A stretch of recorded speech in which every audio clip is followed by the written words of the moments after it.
Check the mic and make sure it sound right, boys.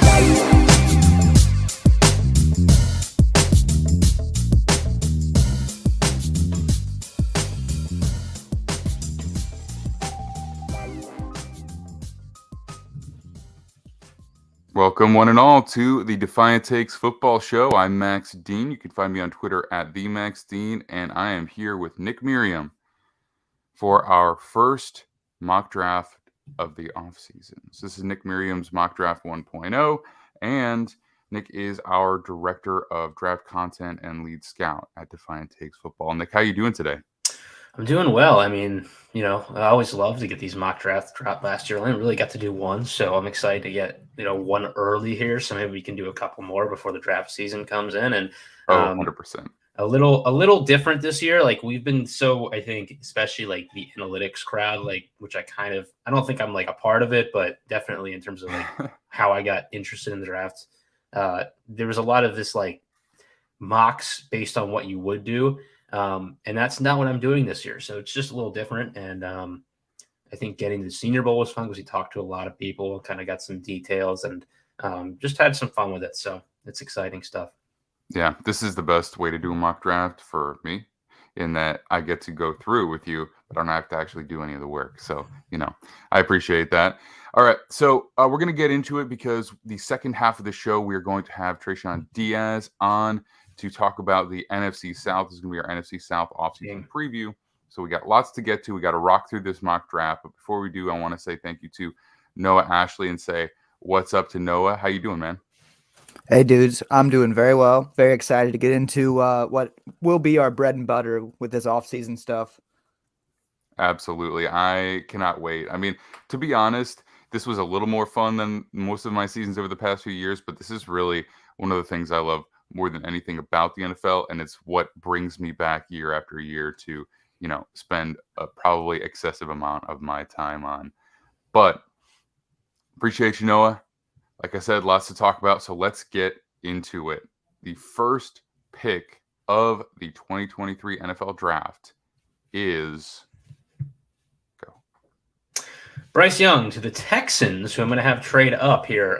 Someone's trading into one. Like we just heard a report last night that says the Bears are fielding a ton of offers, and I just can't imagine they stick at one. I guess it could happen, but first of all, Ryan Poles, the Bears GM, is an analytics-driven GM. He knows that the worst option for them out of three outcomes of either trading back, drafting at one, or even just trading Fields, which I don't think is going to happen, and drafting a quarterback, is probably like sticking at one and taking Jalen Carter, because you can leverage moving back here, getting some picks, and still obtain a top prospect in this draft class.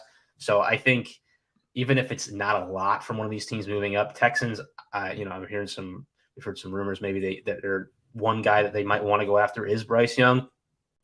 I got them sending their second overall pick, so the Bears just go back a spot. They're going to pick up 33, a third rounder next year, and a fourth rounder this year.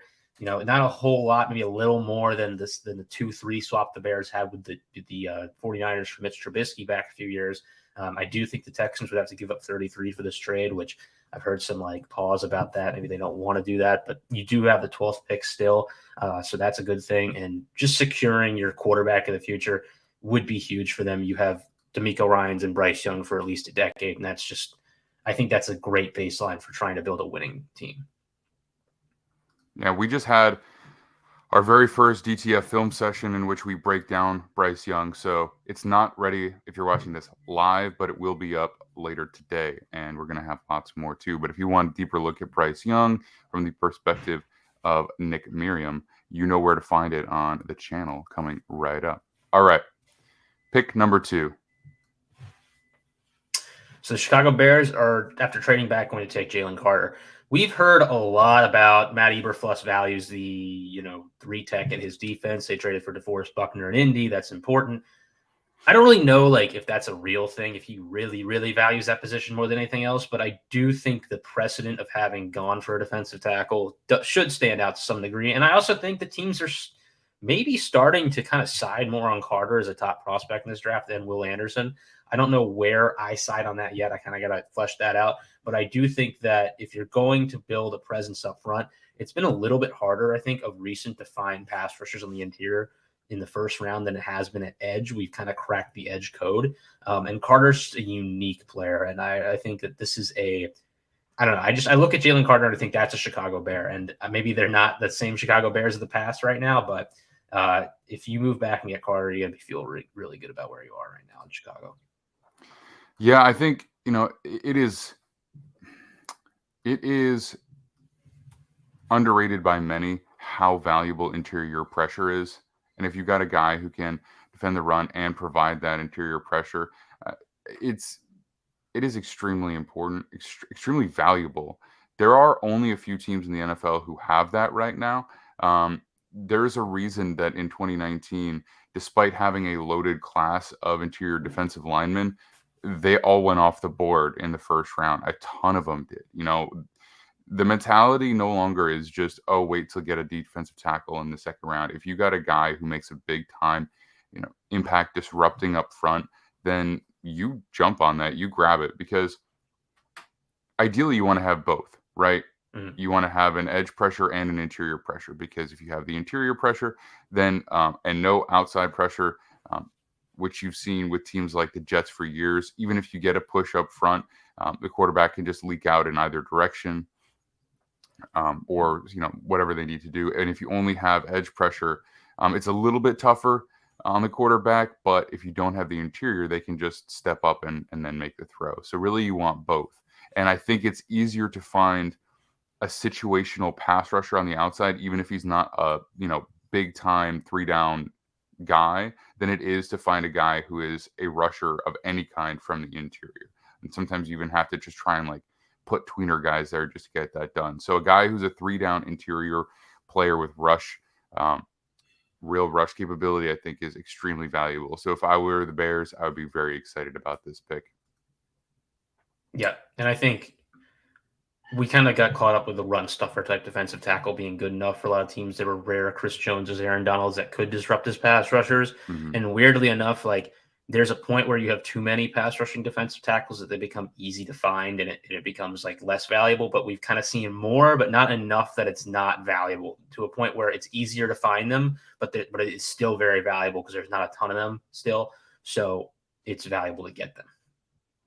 All right. So next up, as we roll through this, we have the Carolina Panthers selecting quarterback Will Levis from Kentucky. They're going to trade up for it. I can show that here in just a second. But why do the Panthers go get Levis? So this is just kind of an inkling of things that I've heard a little bit of, but also I kind of already had assumed a little bit before I heard them, is that David Tepper, I do think, is enamored with Will Levis. I don't know. It's just my feel for things is that this is the type of quarterback that they would be interested in. They bring in Frank Reich, who worked with Carson Wentz in the past and was notably not a guy who was really willing to move on from Wentz last year in Indianapolis. That was more ownership and management who was making that decision. So they hire Reich. We know that they have an emphasis on going to get a quarterback. We've heard that from the top down. The owner wants to do that. So I have them sending their 9th overall pick, the 3rd overall pick, first rounder next year, to move up with a Cardinals team that I really think needs to get more picks. They just don't have enough young talent on that roster. They need to fill it out, and they don't need a quarterback. So that's important for them in terms of how they can trade this pick away. Whereas Carolina, I think, has the pieces, just needs that quarterback, and they're in a spot here to go up and get their guy. And I believe that their guy at quarterback is Will Levis. I agree. I think the way that they're set up, a young quarterback is the way to go. I think you want to make sure you get your guy, and waiting any longer, it might not happen. So we have Will Levis, officially the franchise future of the Carolina Panthers. All right, next up, we have another quarterback selection, and that is Colts selecting C.J. Stroud. I'm going to fix that here in a second, from Ohio State. Yeah, so this is my actual quarterback too. I don't know who the Colts quarterback, who they have their eyes on is. There were some rumors about Rodgers. There's a lot of people saying that they only draft big physical players, which is true. But is that the same for the quarterback position with them? Because sometimes teams deviate with that. I would not be shocked if they're a team that wants to move up and take Bryce Young. I wouldn't be shocked if they like C.J. Stroud, and I wouldn't be shocked if they like Will Levis. They are the wild card for me. There's a quarterback that they prefer. Maybe they like all of them. Maybe they just sit here at 4 and take their guy. And the way I really think that this ends up going is because Irsay really wants a quarterback and Ballard doesn't like giving up resources, is they might end up just sitting here at 4 and letting the board fall to them. And if it's Stroud, it's Stroud, and they're gonna take it. If it's Levis, then they'll take him. But it's whatever quarterback's available, and I think that they will take that guy. All right. Once again, quarterback of the future. We still have to see who their head coach is going to be. I mean, it's crazy. It's a conversation for another podcast, perhaps when we do the AFC South, if they don't have a coach by the time we do that. But this is a different era where teams are really, really waiting to select their head coaches. I think last year the only team left at this point was Houston, and that was more because they were struggling to find somebody who wanted to jump on that. But this year it's a little different. It's a little crazy. We still have a ton of open coordinator positions as well. All right, next up we have the Seattle Seahawks taking the edge defender Will Anderson from Alabama. I think if you're at 5 and you're going to get Anderson, this is the best possible situation for them. Yeah, Seattle's rooting for teams to trade up for quarterbacks and push these non-quarterback prospects down the board. I'm not guaranteeing that this happens, but I think it's a very possible scenario for them, and it's probably why I ultimately think, they might field some calls for trade-ups, but if they hear teams are trying to get up above them, which I think is likely, they might just stick and hope that a Carter or Anderson falls to this pick, because I think there's a clear gap between those two players and any prospect after that. They've made it clear that they want to add to the defensive line, and it's here at the spot that they have the best defensive lineman on the board, is also just the best prospect on the board. It's a clear pick to me if this is available to them. And I think edge is even the ideal place where they would be looking, because they do have a little bit of interior presence as well. I mean, they picked up Shelby Harris in the trade last year. They sent Russell Wilson to the Broncos. They have some run defenders inside. And they did draft an edge player in the second round last year. But I think getting this big-time blue-chip type of player is exactly what they need, and probably really would have helped them in the playoffs this past year. All right. Yep. Next up, we have the Detroit Lions making an attempt to solidify the secondary that, even though it was better, was still an issue for them over the course of the season. They select Devon Witherspoon, cornerback from Illinois. Yeah, so I called him a late developing blue chip prospect, and I think that is true for him in this draft. Is just Witherspoon has shot up boards recently. I think you kind of could have seen this coming a while back. I personally had him as a first round pick. I feel like earlier than most people did, but it doesn't really matter because I didn't write that. But you kind of saw him just very quickly sneak from oh, he's a first round pick, oh, he's a mid first round pick, oh, he's a top 10 pick. This guy's going to go high because teams like him, and the reason he's creeping up boards is because more and more people are hearing about how much teams like how he played this year. Man cover corner, very much valued, very physical player, plays with high effort, high energy, plays solid against the run, which you don't always see with these man corners. And then on top of that, I think his measurables are going to be pretty good. And this was an Illinois defense that was one of the best in the country this year, just in terms of raw talent. And a lot of it was because Witherspoon was the best player on that defense, along with defensive tackle Jarzon Newton, who might be a top 5 pick next year. We'll see. But Witherspoon was just dominant all year. And this year for him, it gets maybe under talked about, but it was similar. Not against SEC competition, but similar to how Stingley played in that 1 year for LSU. He just was an absolute shutdown player. I believe there's some stat out there about him not having given up more than 3 yards in press man all season long, which is just ridiculous. If you're the Lions, corner is a clear need. This guy could be better than Jeff Okudah, and I think you have to feel confident in the corner evaluations of the past few years. Teams are starting to hit more and more on this position, and if this guy is checking the boxes of he plays man, he plays physical, he's gonna probably run in the low 4.3s, low high 4. He might run a 4.38. I think he probably maybe 4.4s, but just this guy checks the boxes. I think the production speaks for itself. I mean, I think you would hope that he'll be better than Jeff Okudah if you're drafting him 6th overall. Yeah, well, Okudah had a decent year, but I know what you mean. I know what you mean. All right. Interesting. All right. Pick number 7. The Raiders try to find their answer at quarterback by selecting Anthony Richardson from Florida. Obviously an incredible athlete. Many people say that he's pretty raw. I've definitely heard some people who do a lot in terms of quarterback analysis say that perhaps he's not as raw as some people expect, although I'm not sure even they were implying that he would be a top 7 pick. So why is it that the Raiders go after Anthony Richardson here? Well, I think he's creeping up boards quietly as well. This is a guy that we've just seen more and more get mocked in the top 10. And I don't think Richardson or Levis for me are either guys that I'm really like certain I want to take this high in the draft. But personally, I like Richardson a little bit better. I do think you kind of see his ability to go through progressions is top end actually in this draft, in my opinion. Like he might even be better at Stroud in terms of going across the field in terms of reads. It's just that there's some more technical stuff like footwork, throwing motion, things like that he needs to work on, and just really like throwing the ball more in games, which is a weird one. Like you don't always see that, but we've seen it more maybe with like a Trey Lance recently, who I don't know if I brought up in the Bryce Young video or if it's already in this video. Like Trey Lance is like a good comparison for a lot of guys because he's an outside the box prospect, and Anthony Richardson is too. You're kind of building from almost like a giant tight end who's trying to play quarterback now, and just hasn't had the reps in college. But the ceiling is higher for him than any other player in this draft, in my opinion. I think his arm is stronger than Will Levis's. I think he has better touch than Will Levis. He's obviously a better runner than Will Levis, and he's actually a little bit taller, maybe a little bit bigger.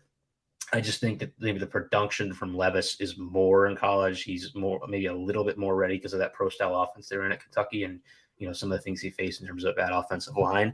That'll probably end up having Richardson as QB4. But from the Raiders' point of view, quarterback's a big question mark. Derek Carr is out the door. And I think even if they sign Jimmy Garoppolo, that this pick is a possibility because they need a long-term answer. I'm not certain Garoppolo is going to be that. And the connection I make here is Josh McDaniels was on the Patriots staff when they brought in Cam Newton, which is a similar player, right? So they had some interest in developing a player. At that point, he was already developed, but having a player of this type where you run power with your quarterback and then try to build off of that, this is the hardest player for me to mock in this entire draft. Like, I just think Anthony Richardson could end up in any spot. I think there's a lot of teams that could end up trading up from like the back half of the first round up for him. I don't know who's going to be interested in doing that. People throw the Giants out there. It would take a large investment for that to happen. But I could see him ending up in a lot of spots. The Raiders are just the one that ended up kind of falling in terms of just the way the dominoes fell in this draft for me. But it was tough for me to fit him in. And this is, I think, a interesting spot and one that I could imagine is possible. All right. Well, we'll see. Quarterback's always an interesting position to talk about in mock drafts. And I think that, they do need to address it in a younger fashion, even if they do bring in the veteran, whether it be Jimmy Garoppolo or somebody else. So you might as well do it with a big-time prospect like Richardson. But we'll see. And next up, we have the Atlanta Falcons addressing, I think, again, what is probably their biggest need in Tyree Wilson, the edge out of Texas Tech. So what makes Wilson the best fit for the Falcons? Well, first of all, I just want to say, like, I had different reporters from different teams, like, telling me, like, oh, if we could just get Tyree Wilson. Like, just all these teams, like, from, like, picks not one, but, like 5 to 20, like, talking about getting Tyree Wilson. I think he's going to end up going in the top 10, so that probably eliminates a lot of those reporters' hopes. But Tre'Shon, who we're going to have on later, was hoping the Falcons would be a team that would be in on him. And I think he will be one of their considerations. They need edge help. They need defensive help in general. But you have a speed rusher on one side in terms of Ebiketie, who I like a lot. Now you get a pocket pusher opposite of him. And with the more, of that kind of Trayvon Walker rotational ability that we've seen kind of come into the league, the way the Bills have built their defensive line, Tyree Wilson fits that bill. And just the tools and the flashes on tape, he's going to go higher than this next group of edge rushers after him. He'll probably end up falling in this range. Yeah, I think people fall in love with traits. I think Kyron was talking about it. If I'm not mistaken, at the Senior Bowl, he's like, I don't know, man. I'm not sure if I see it. But, like, I think if I'm quoting him correctly, I think, Kyron is a guy who tends to see production like that. And that's where his values kind of lie. He's, you kind of get that feeling with him, but a lot of these evaluators are going to be like, oh my God, that profile, I want that. I want that length. So, I think it's definitely what the Falcons need, and it will just depend on how well he translates to the NFL level. Because, again, Grady Jarrett, he might not be the guy that he was when he was 27, but he's still a good player and he can still generate pressure. And he was just doing it all by himself on that defensive line this year. And with a cover corner like AJ Terrell, I feel like this is the best way to impact their defense going forward. Yeah, and I think just going off what Kyron says, like edge has become a traits position. Production, we've seen a lot of guys with almost minimal to zero production get drafted in the first round and work in the NFL because of traits. Whether that be Rashawn Gary or Odafe Owe, it's been happening. Yeah. Yep. Might take a little time, but inevitably worth the investment. All right. Cardinals select offensive lineman Peter Skoronski from Northwestern in what is finally the move that everyone has been waiting for. Skoronski can play, I don't want to say every position, but he definitely has tackle experience. Some people will want him as a tackle. He has interior ability as well. So wherever he needs to be on the Cardinals offensive line, he can play, and he will shore up what has been a desperate need for them for years now. Yeah, so I don't know what Kyron's view is on Skoronski. I haven't heard him talk about him yet, but I personally think he's the high floor guy in this draft class, and I think the league sees him that way as well. They're going to be trying him at every position, literally all of them. I think the Cardinals will try left tackle first. Don't know if that's necessarily where he sticks. He'll probably try both guard positions. He can play center. Right tackle is probably the most shaky for him, but even there, he's a better run blocker than pass protector maybe at this point. But he's kind of good at both, so I don't know. Maybe he fits it left better than right, and maybe not. But his concern is just length, and everyone talked about Slater having sub 34-inch arms, or maybe they were just barely 33. Well, Peter Skoronski might have 32.5-inch arms. They are very short arms, but I think the technical ability we've seen of Northwestern offensive linemen in the past is far and above almost any other coaching we've seen from other schools. And it's the reason Slater's worked despite not physically being built like a normal left tackle. He's relatively small. Skoronski's not even relatively small, 6'4", 315 is a good frame for a left tackle. Maybe you want him to be a little bit taller, but we'll see where he fits. The Cardinals, have a lot of moving pieces up front. They just need to add more talent there. And I think you want to add your versatile pieces first so you know what you're working with, and that's what he is. Yeah, for sure. And look, ultimately, you can always let somebody fail inside. Start out, fail at tackle, in quotes, and move inside if you need to, because it's just such a valuable position. If you can just get it squared away with a guy who might have shorter arms, I say take the chance on it, because ultimately, if he does become a very good guard for you, it's worth the shot, in my opinion. There's more to offensive line play than arm length. Yeah, for sure. 100%. Even Elijah Vera-Tucker, he might end up moving back to guard, but we saw not the main reason, because he didn't have as great of a year at tackle, in his final year, but he ended up being a viable tackle this past year before getting hurt, even with shorter arms. So it's definitely not the end all be all. All right. The Philadelphia Eagles, with their first pick in the first round, they get cornerback Christian Gonzalez. So I don't think Howie Roseman, in fact, I know Howie Roseman has never taken a corner in the first round, but it might finally be time. So what do you think? They value the position. They've synced resources and money into it. It's not I don't think that they haven't taken corner because they don't believe in it. J.C. Horn and Pat Surtain were rumored the picks that they wanted when they were trading up for Devontae Smith. They wanted one of those three players, and they didn't get either of those guys. So they just ended up trading up for Smith.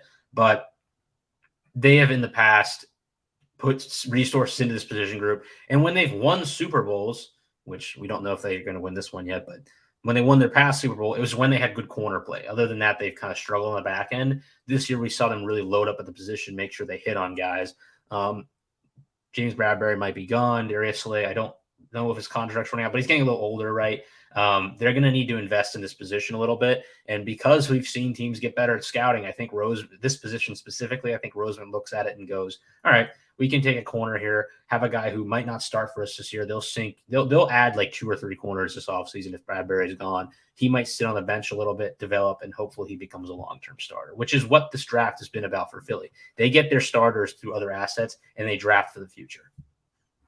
Right. Well, Darius Slay is still under contract. When they traded a second-round pick for him, they signed him to a deal, so he's locked in for a little bit longer. Bradbury seems like an inevitable guy moving on elsewhere, but he might net them a comp pick in the future, which is nice for them. But yes, Christian Gonzalez is, in terms of physical profile, he's built how you want your first-round corner to be, and I think he's, I haven't done a deep tape dive on him personally, but I think in terms of where the consensus is, this would be a nice pickup for the Eagles. All right. As we move along here, the Titans select offensive tackle Paris Johnson Jr. from Ohio State. You know, a lot of people have talked about them being all about like big, nasty offensive linemen. So a lot of people have talked about Broderick Jones as the pick. But what makes you like Paris Johnson at this spot for them? Well, he might be, more nasty than Roger Jones, even so, just because of I think his fit in this outside zone run scheme is going to be awesome. Look, this is a guy that I didn't love watching him play guard last year. A lot of people were very high on him because of maybe the high school pedigree, and I was like, I don't know, I don't see it. I don't love Ohio State offensive linemen, but he looked way more natural left tackle, and what I've seen now, just getting out in space, moving. Like this is your, I think, model for athletic left tackles that aren't necessarily massive in terms of weight in today's NFL. Tennessee is going to need to replace Taylor Lewan. I think they're moving on. They're bringing in a lot of those Falcons offensive personnel to kind of rebuild up the Arthur Smith outside zone scheme with play action that they've been running for years. They're reinvesting in that. They need zone blockers, and just Johnson is the top left tackle zone blocker type in this draft. I know Ohio State isn't like a clear zone blocking scheme, but I think when you watch him play, it translates. Yeah, well, they've needed some tackle help for a while. So, back initially, Taylor Lewan didn't develop into the guy that they wanted immediately. So they went back to the well with Jack Conklin. And then Lewan played really, really well and made them feel like Conklin was expendable. So they let him walk in free agency. They tried to replace him with Isaiah Wilson. That didn't work out. Now, it's been a few years and Lewan's consistently injured. They don't have the right tackle replacement. So they just need tackle. They need tackle plus, probably. So this is a good pick for them in terms of team need, and I think consensus board as well. All right. Next up, we have the Texans with their second pick in the first round, selecting Keon White from Georgia Tech. So they've gotten their quarterback, and now they get their pass rusher as well. Ideally, this is probably the two big missing pieces aside from potentially offensive playmaker for them. But they really need these guys to hit. They drafted a guard last year. They drafted a corner last year.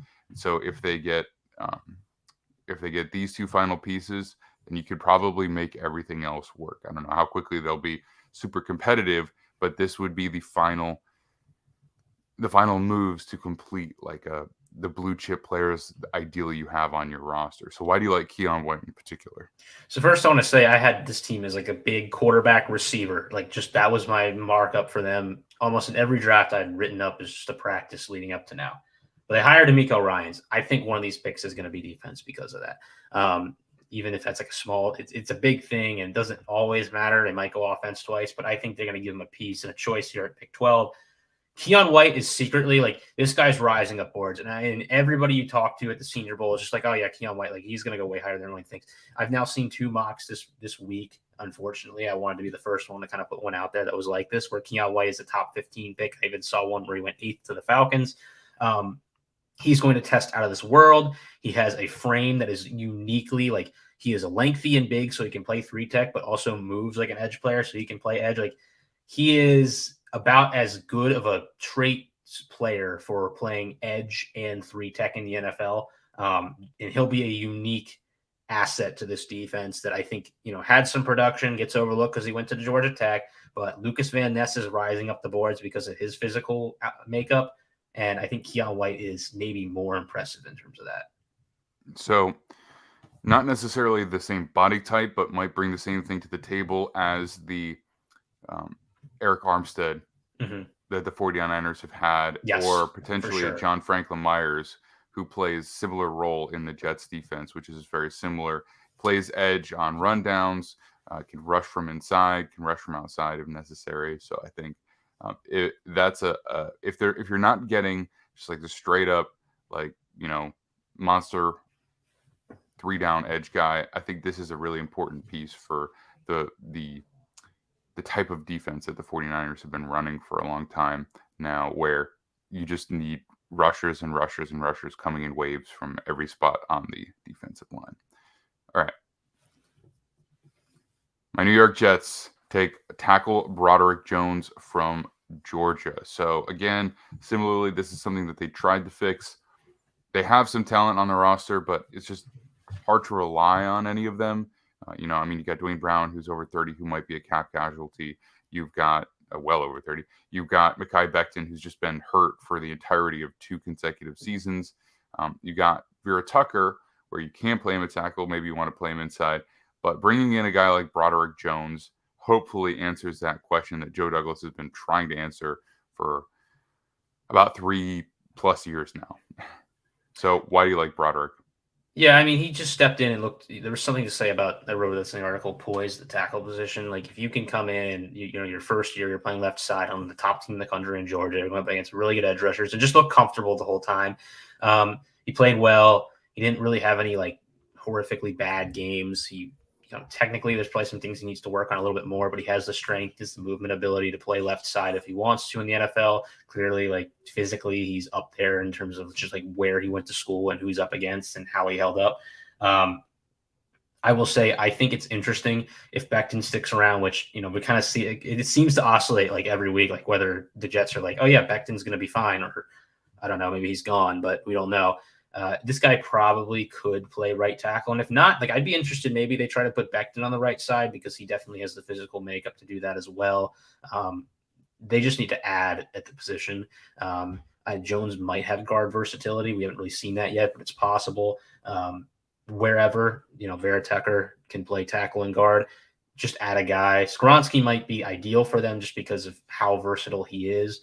But I think at this point, he is the third offensive lineman on the board, and the Jets will take what they get.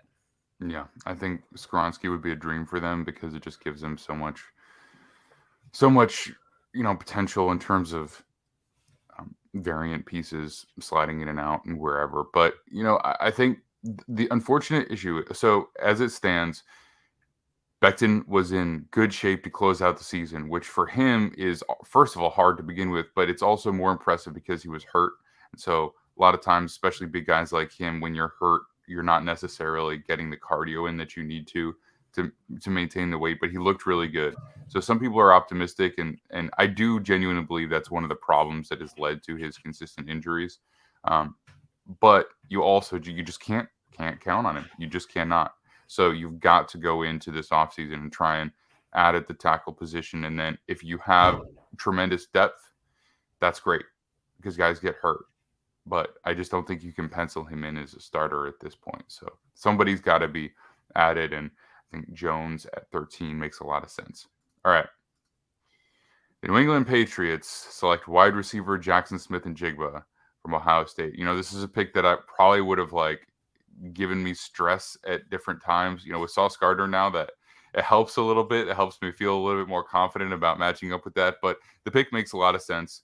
They need offensive playmakers desperately. And I think this is the kind of player that Mac Jones would make good use of. I think he's a guy who, he throws on time and accurately for the most part. So a guy where, with as refined route running as Smith-Njigba has, I think it does make a lot of sense. Why do you like this matchup? Yeah, so I actually just realized I need to add a link to the article, which is up on the website right now. You can read it, follow along with us. But the Patriots, back in the day, which is really not that long ago, were going to draft Justin Jefferson if he fell to their spot before trading back and taking Kyle Duggar instead in the second round. So we have a precedent for them valuing slot receiver. Obviously, they had Wes Welker, they had Julian Edelman. Not caring if a guy is really a slot first player in college and doesn't play against a lot of press coverage, which is kind of what you saw with Smith-Njigba.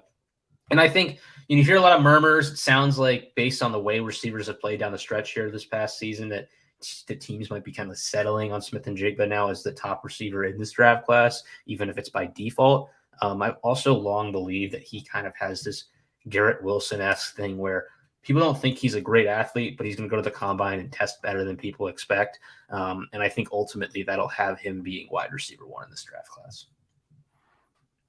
Yeah, I think just based on what I've seen so far, there isn't that guy that people are falling in love with just in terms of trait and ball winning ability, like a Drake London, where you can justify taking him over a player who has the refinement that Smith-Njigba does. It would have been nice for him to have a more dominant season this year, but things happen and it is what it is. But he's done enough for himself that, if he didn't play at all, he would probably still be a top 15 pick. So I don't think that should change anything.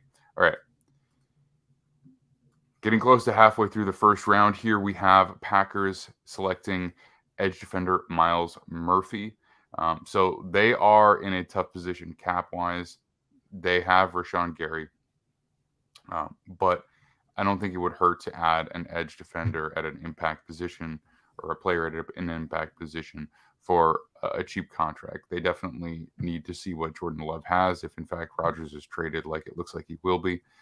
So I think, offensive line is definitely something that they would need to consider here as well. But if they feel like those guys that are worthy of the top 15 pick just aren't available to them, then I think this is a viable secondary selection. So why do you like Myles Murphy to the Packers?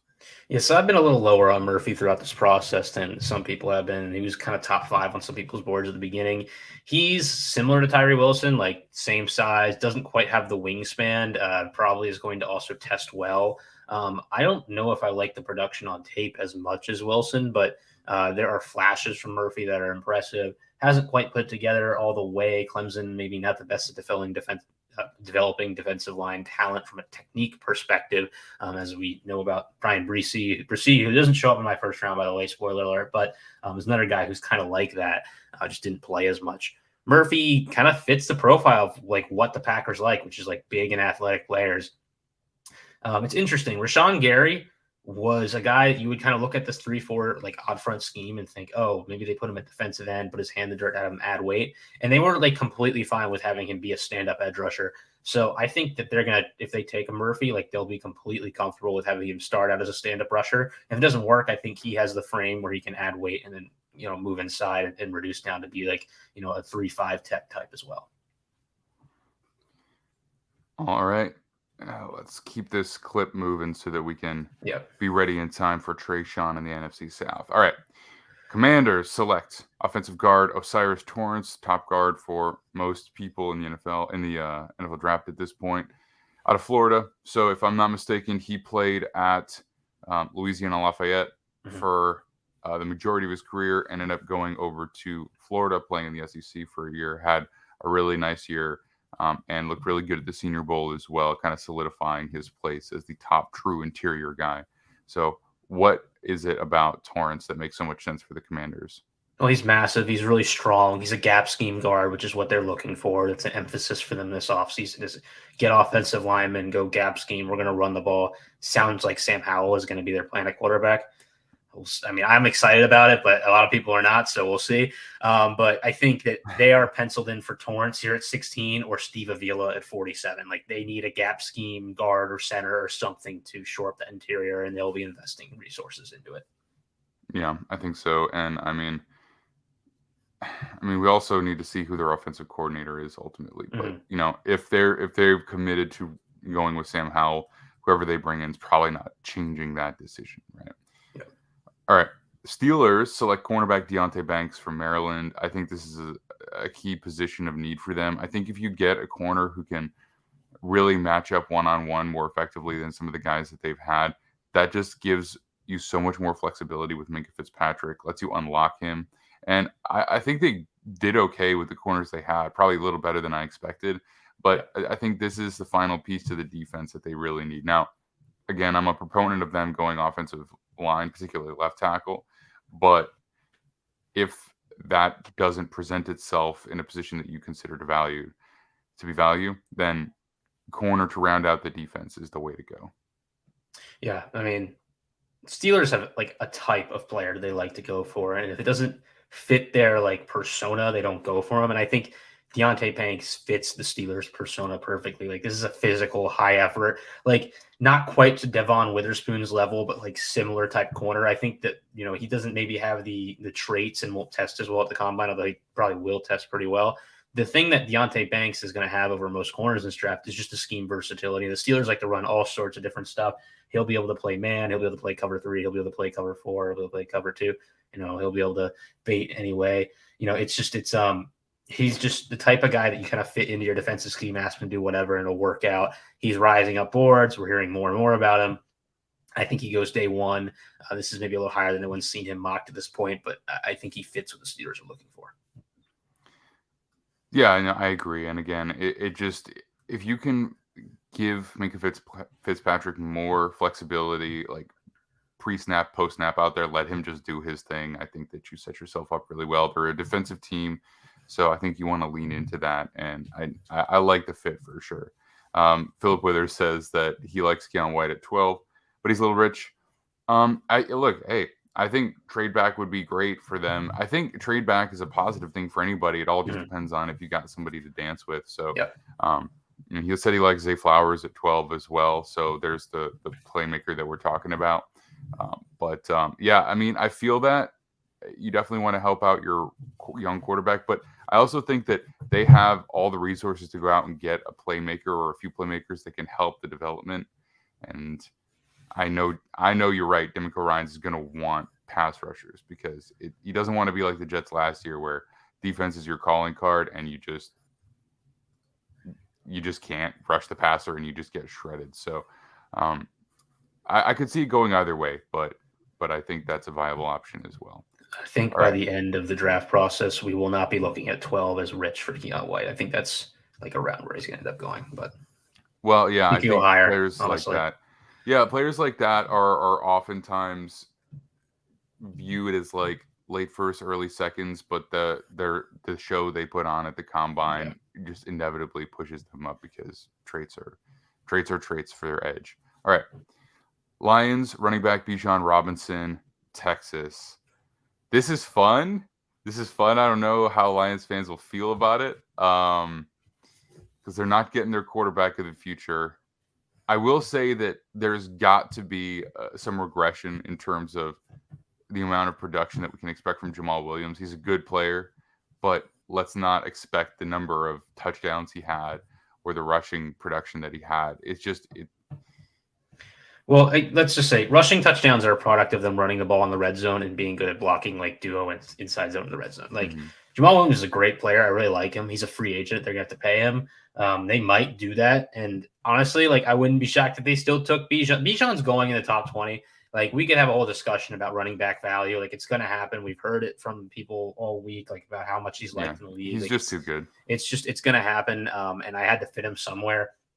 What I do know is it's not necessarily a falling out, but DeAndre Swift has kind of soured on this regime a little bit. I don't think they plan for him to be a long-term piece at all, and I wouldn't even be shocked if he's like not in Detroit this year.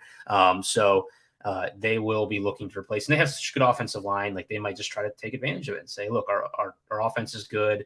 The fan base does not want them to go get a quarterback, even though I think they should. But it seems Jared Goff is the plan for them, and I would expect if he's here, they have a very interesting decision to make because he would be very good behind that O-line. Yeah, well, I certainly think that if those top 4 quarterbacks are gone by this pick, then, it does make it a little bit challenging to force a quarterback selection. And then trading up, that just puts pressure on you to play him earlier. You don't have to listen to the pressure, but it can be hard because you get asked about it incessantly. So if you feel like you might be able to find somebody in the second round that could be that developmental guy, that makes a lot of sense for them. And Swift, he's just been hurt. He's just been hurt too much. And, he makes plays, but if you get Bijan Robinson in there, that just, rookie of the year, look out, because behind that offensive line, he's going to be a problem. So if you want to double down on your offense, you kind of set everywhere else. So running back would be the spot. All right, to the Bucks. Joey Porter Jr. Some people really like Joey Porter Jr. I'm not maybe as high on him. I think he's kind of like scheme dependent on being like a man, like cover 4 player. And I think he's a little aggressive. And, maybe some of the complaints about Tre'Shon Diaz like early in his career kind of showed up with Porter in college. So we have to see how it translates to the NFL. But he has the length and kind of the play style that really fits what Tampa looks for in a corner position. And they're going to be needing reinforcements there. I think this hasn't been mocked a whole lot. And I think it's actually a really good fit for them. Well, they definitely could use some corner help. I think it's tough with them because their offense is the bigger issue, right? This past year. They're Bucks not. are tough. I don't think they're trying to win this year. Like they're going to be losing some pieces as time goes on because they're getting older. They paid a bunch of guys. Some defensive players are leaving. Like they need to get younger on the O line. I don't know if there's an offensive lineman I really want here. I don't think you're drafting tight end, receiver maybe. Like I think they're probably pretty good there. And like ultimately I think like if it's not offensive line, they're probably going defense with this pick. There's no quarterback here you're going to draft. They could be a trade up for Richardson team. I've heard some things about that, but obviously I don't have them doing that here. So, yeah, well, I think they're a team that might be shelling out some of their assets to recoup draft picks. So their needs are probably not even fully fleshed out at this point. They're fleshed out. They could be needing a receiver because they traded one away. You know what I mean? They could be needing interior defensive line because they've traded one away. So I think for now, corner is a clear need, so it makes sense. But they're a team that is in limbo, I think, more than many others at this point in the offseason. Mm-hmm. Right. This is an interesting one. The Seahawks take Siaki Ika, who's a nose tackle, pick 20. They run like a 4-eye, 0 tech kind of. They run like a lot of base odd fronts, which most teams don't. They need these like hand in the dirt run stuffers. And he is like by far and away the best like 350-pound nose tackle in this draft class. You don't have many of these this year. Like Keanu Benson, I think, is kind of that type, but he's smaller. He's more athletic. He's more of maybe a 3-tech hybrid, like more Daron Payne type player. This is like your Vita Vea build, right? And because of that, like because there's only really one of these guys that has a high ceiling, he's going to go higher in the draft just because of the lack of this type of player. And I think he'll test fantastically, and you're going to start seeing him rise on boards because of that. This would be fascinating. So you've got a defense that features Siaki Ika, Shelby Harris, Boye Mafe, Quentin Jefferson. Like they have a lot of bodies, but they rotate a ton as well. Like they like to go deep. Will Anderson, based on the pick that you made earlier. Yeah. So you got a nasty front. Then you got what's his name, the corner that they took in the fifth last year, Tariq Woolen, and you got Quandre Diggs, and you get Jamal Adams coming back, and wow, that would be an interesting defense to be sure. And you don't have to draft a guard in the first round, which is kind of what they need on offense right now. Interesting pick. I like it. Maybe I didn't see that coming, but that was the other position I was thinking about. It was a third receiver. Lockett getting older. They play a lot of 12. Again, yeah, because of the lack of a third. You could find that. You know what I mean? Yeah, I guess. I mean, it's like if you get the thing is when Lockett leaves and they're just with Metcalf, then they become pretty. I think their passing offense will be a little bit limited by having a lack of like two clear like 1A 1B types. Mm-hmm. But so the next guy I considered for them. Makes a lot of sense as well. Chargers select wide receiver Zay Flowers from Boston College. There have been talks about them potentially moving on from one of their guys, Keenan Allen, more than likely would be that guy if they do. I'm not sure if they will, bringing Kellen Moore in. I feel like as expensive as they are, they're not necessarily going to want to do that. But certainly if they do, then this has got to be a priority for them. And if they don't, they still need some help at the playmaker skill group type of guy. So, I mean, I think Zay Flowers is an interesting guy. He's been rising for sure, too. He was at the Shrine Bowl, and a lot of people really liked him. People have talked about the Patriots going after him, I know. So it would make sense that he's a second wide receiver off the board. But why do you like him to the Chargers? Well, he could be the first off the board of the Patriots too. Him having a year under Keenan Allen would be great. I think he's going to test pretty well. I don't know about amazingly, but production, years of putting on similar tape. He's a savvy player because he's been in college for a while. The Antonio Brown comp's been thrown around. I don't know if he's quite that, but he looks like that type of player when he plays. He just is like an all-around receiver. He wins on every route. He stacks you in any way. He has the speed. He has the acceleration. He has the twitchiness. And he has pretty good hands and attacks the ball as well. And will kind of gash you after the catch as well. Like there's everything in his game. He's just a little small. And that's the thing with him. And if teams can look around that, he'll be the first receiver off the board. All right. The Baltimore Ravens select offensive tackle Darnell Wright from Tennessee. They have some guys. I think Morgan Moses is still under contract. They drafted the Mountain last year out of Minnesota. So he is kind of a backup right tackle, sixth offensive lineman. They have Ronnie Stanley, who's been an All-Pro, I believe, at a point in his career, but he's been hurt and hasn't been quite the same. So if they really want to double down on the type of offense that they run, they probably need to get more stout up front. Darnell Wright has impressed a lot of people. So sorry. The Linderbaum thing was huge for them this year. I just think that it was underscored like how important that was, that addition. They need offensive lines, so important for how this team runs, especially if Jackson's going to be back. And I think Wright can maybe play some guard at first. Morgan Moses is 33, like he's old. They're going to be moving on at some, like he's had some injuries. He's been out of the lineups. Ronnie Stanley's had a bunch of injuries.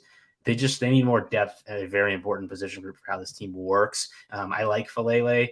I don't think he's a starting tackle. Like I think you need to keep him as a depth guy.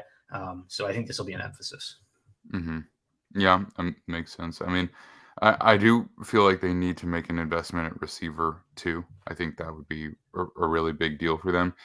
They're a little bit in flux too. I think more than likely Lamar is still back there for at least one more season. Things would have to get pretty contentious for him to outright sit out.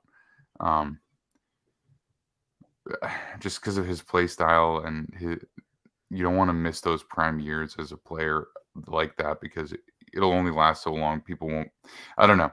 That's a long conversation that I guess now is probably not when we have time for it, but they've got to give him some more options. I think Bijan Robinson is also an interesting candidate for them as well, if they want to double down on that, because J.K. Dobbins is great, and he looked good after coming back, but I think that they could use some.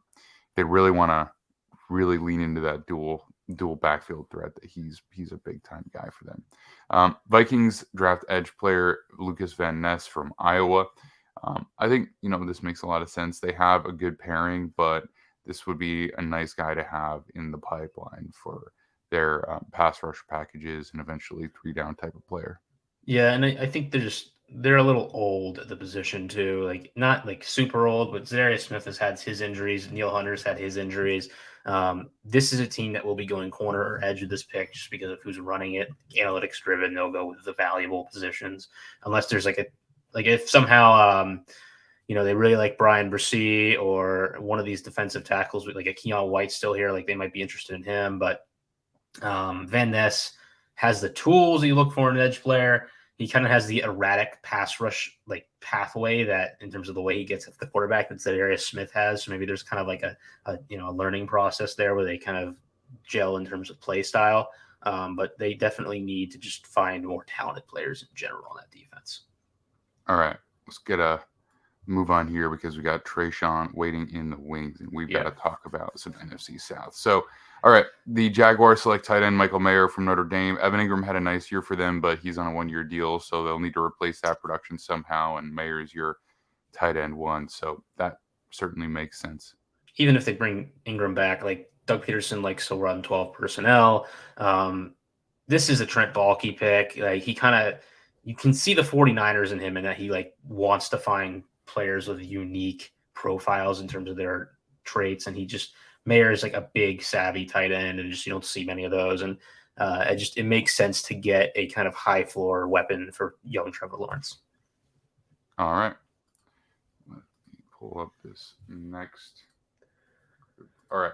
Giants select wide receiver Quentin Johnson from TCU. I think this makes a ton of sense. I mean, they need help at the receiver position. They need guys that can make impact plays. And I think that, early investment in the draft is probably where it's going to be if they don't if they really give Daniel Jones a multi-year deal, then this probably the biggest immediate impact of a player.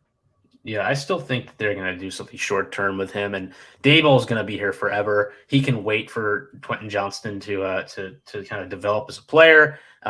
Jordan Addison's been the player who gets mocked here a lot. I think if Slayton's somehow brought back, which might not happen, but even so, if it's not him, I think they have a lot of Addison type receivers already. And knowing how Stephon Diggs has impacted that Bills offense, I think they're going to try and find a long term X type receiver who can really push the top corner on opposing teams. And Johnston has the highest ceiling of any of these receivers in this draft.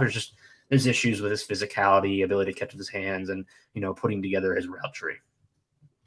Yeah, I think Darius Slayton is a little bit bigger actually, but I think he's been a nice player, but they could use an upgrade. All right, Cowboys select tight end Darnell Washington from Georgia. They'll need to replace some guys who are probably leaving them in free agency as well. And this is a guy that I'm fascinated with, like truly fascinated with. And I think he'll help them run the ball even more effectively than they already have. They'll probably be moving their first round pick from last year to left tackle at this point, so they could add a guard at some point. But this is a fascinating pick. I'm curious to see where he goes, and I think the Cowboys are an interesting destination. Well, Tyron Smith is probably still going to be there, so I think they'll be fine on the offensive line at least for another year. But Jerry really values this position. This feels like a Jerry pick. Like he's just kind of a flashy, like tradesy player, Darnell Washington. Like he could, if he ends up working out, he's going to be something different that we haven't seen at the tight end position. Just a power forward playing tight end effectively. Maybe he becomes a tackle too if he doesn't work as a pass catcher, because he could just add some weight, really. Yeah, I'm really curious about where he goes, like I said. All right, Bills select safety Brian Branch from Alabama. This would be a steal of a pick and would replace a really important couple of guys that they're in their defense. I mean, I think Jordan Poyer will be back. I think Micah Hyde might be back, but Jordan Poyer's contract is expiring and they haven't given him a deal. So this would be a tremendous, tremendous value for them. Yeah, I think that Poyer is going to leave, and I think Hyde is in his 30s and coming off an injury. Like they need more middle field defensive backs, and it's hard to slot safeties these days because a lot of teams that need safeties are even also looking for corners. So he just kind of was the odd man out in this draft that fell on the board. But this would be a huge pickup for Buffalo. I think he's a good fit in terms of what he does as well. But Bengals select defensive tackle Kalijah Cansey from is it Cansey or Clancy? I don't know. Cansey. All right, from Pittsburgh. I mean, I think adding pass rush for them in any way, shape, or form is good. They got a couple of guys that probably they won't be able to afford once they start dishing out those deals to possibly T. Higgins, definitely Joe Burrow, and inevitably Jamar Chase. So, getting cheaper and younger is never a bad thing for them. There's another player that I was hoping to mock in the first round before I saw a lot of people doing it, but I was a little late on it. I would honestly draft him higher than this. I think Cansey's awesome. He has some height concerns, but he's so explosive off on his get off and just converting that inertia to power that he's one of these like unique players in this draft that I think his upside is awesome as a pass rusher. And since he's kind of needed that extra juice in the middle, so this would be nice for them. All right, Saints select wide receiver Jordan Addison. I have a feeling that this might end up being traded for Derek Carr. There are some signs pointing to that, so this might not be long-standing. But they do need to replace Michael Thomas's production or lack thereof over the past few years since he's been hurt. This would be interesting. It would give them kind of a small receiver room, and they've had a big guy for quite a while. But again, a guy that you kind of struggle to see falling out of the first round if he is not the biggest guy. Yeah, they like to go valuable positions. There's not really – I mean, there might be a corner here, but I don't think they need corner. And then, like, edge and tackle, like, I don't really know if they're forcing that here considering what they already have in the field. Thomas might be gone. I don't know what his deal is. He could be retiring. Could be playing for them. I don't know. I still think they could use more reinforcements at receiver. I don't think, like, size is a necessary at your receiving core anymore these days, and just having this guy opposite Olave would really give you a nice vertical threat. The rumor for Derek Carr is a 3rd round pick right now.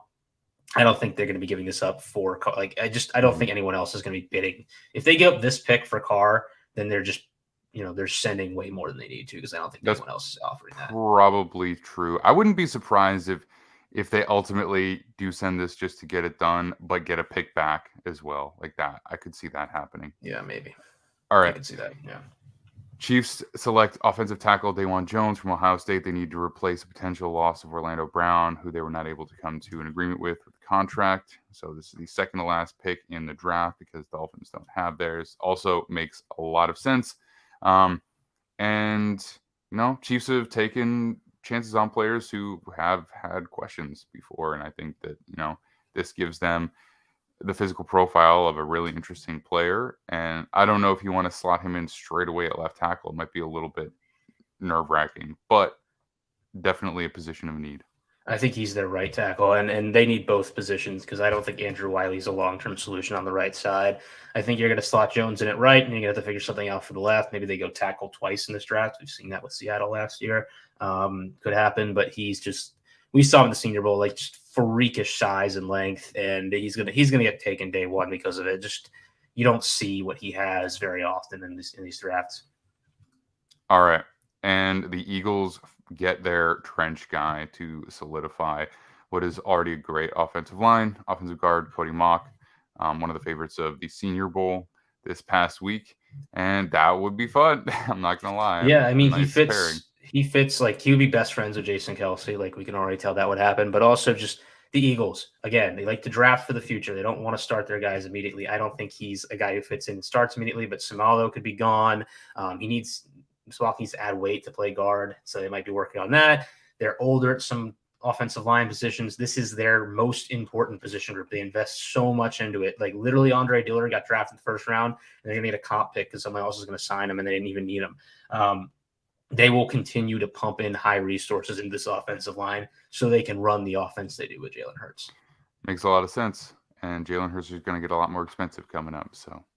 All right, let's bring him in. Tre'Shon, it's good to have you, man. Thank you for being so patient, letting us finish our mock drafts. You know those run a little bit long sometimes. Yeah, right. No, thanks for having me here, and a great mock. Man, it would really hurt to see the Eagles just keep adding to that beautiful set of trenches they have, but Can't be mad when I see Tyree Wilson coming to Atlanta at 8. So, I was happy. All right. So Tre'Shon is a guy that we met in person at the Senior Bowl, had a good conversation with him. So we're excited to have him on. He writes for the Around the Block Network, specifically the Atlanta Falcons, and also has the, I want to say, New Millennium Falcons. Is that correct? Yes, that is correct. The New Millennium Falcons podcast as well. Right on. All right, so if you want to listen to some Atlanta Falcons content, you know where to find him. And we are going to talk about the NFC South. So you're in it. You're in the NFC South trenches. You watch these teams on a regular basis, and you follow the draft as well. So you're particularly invested in the team building process, which is what we're going to be talking about over the next 50 minutes or so. Great. So the first thing that we want to cover is what are the needs and what do these guys have in terms of their biggest, I guess, offseason storyline that we're going to kind of follow along with. And then we're going to present some of the assets that they have to reshape their roster. So I think there's no better place to start than the Atlanta Falcons, right? That's why you're here. So you've already commented on who Nick had them drafting in this past mock, Tyree Wilson. You like the pick. So obviously you feel that edge is probably a need for them. So we kind of generalized that to defensive line. They have about $56 million in cap space projected, I believe. I'll double check that. And a pretty full array of draft picks. And I think I'll throw it to Nick first. I mean, what do you think their biggest offseason storyline to follow is? Yeah, so for me, it's a lot of these are going to center around the quarterback because it's always a big storyline. But is Ritter really the guy? And we saw some things I think literally yesterday about maybe the Falcons are interested in going forward with Ritter. We talked about down in Mobile about maybe if Ryan Tannehill is available, would Arthur Smith be interested in bringing him back in? There's a lot of different ways they can go quietly. Like they're picking 8. Like they could go get a quarterback if they wanted to, and you don't really see many people talking about that. But I think it's nice to have all these options that they can go in different directions. But at this point, like it's a big question mark. I'm not certain I know what way they're going to go.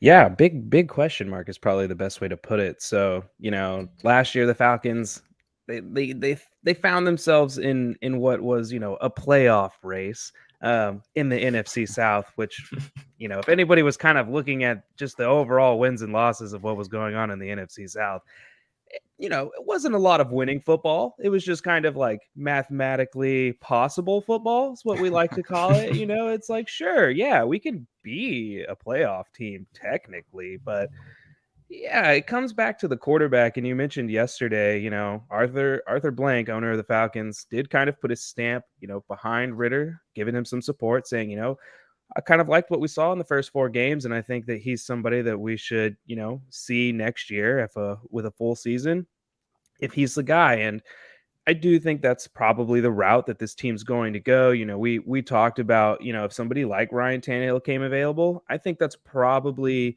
in terms of, talent level or tiered QB, however you like to rank QBs, that's probably about the level the Falcons are going to look at when it comes to acquiring one via free agency. The pick at 8, I think, I'm with you. I'm kind of surprised that there's less, you see Anthony Richardson kind of going everywhere except the Falcons at 8. Seems like a spot that he could sneak into if the team really liked them on their QB evals. But I do think that they're going to be focusing on, that D line. Possibly, Devin Witherspoon would be another guy at the 8 pick. Gonzalez out of Oregon. They need help everywhere. Pro Football Focus literally put everything the other day when they were mentioning needs for the Atlanta Falcons. And, I have to agree. And one thing that's interesting about this team is that they are projected to have $56.5 million in free agency, but they're more than likely going to end up having upwards of $80 million. And the reason for that is because cutting Marcus Mariota is going to open them up to almost 70 million. And then there's about 1 or 2 other player moves that they can make that would get them at about that 80 and just above, around 85. So it's kind of crazy going from the team that was just carrying, the biggest dead cap hit in history to now just in the very next season, they're going to have the second most cap spending. So they can fill a lot of needs in free agency, which maybe that opens them up to doing something a little more exciting with the 8 pick. I don't believe that Arthur Smith is 100% satisfied with the running back group. This is somebody that had Derrick Henry and, Bijan Robinson is not Derrick Henry, but this could be a team that you take a tight end at 4, followed by wide receiver at 8 the very next year when you didn't need that. So would it be crazy to see them take a running back at 8? I honestly don't think so. I know there's a lot of people in the Falcons space that does not want that to happen, but just kind of looking at what this team has done in the past, I wouldn't put anything against them.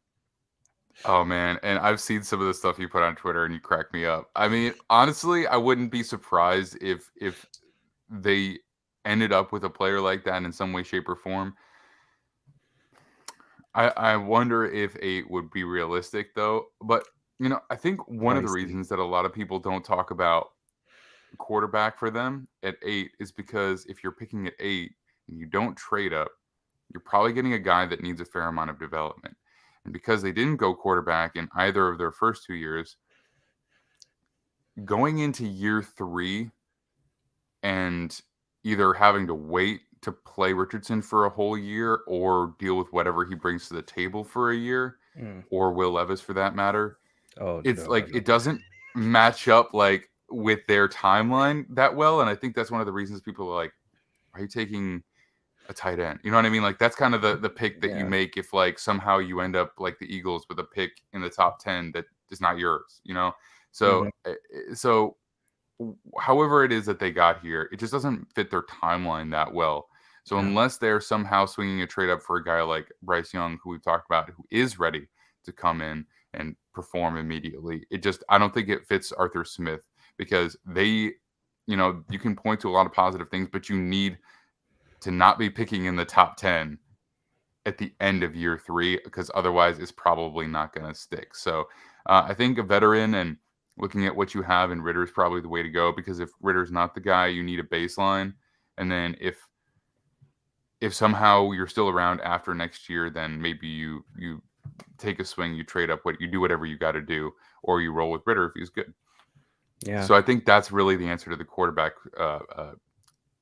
question, So, let's talk about what you would want them to do specifically. Like, what do you think that would be best suited to fixing the Falcons this offseason?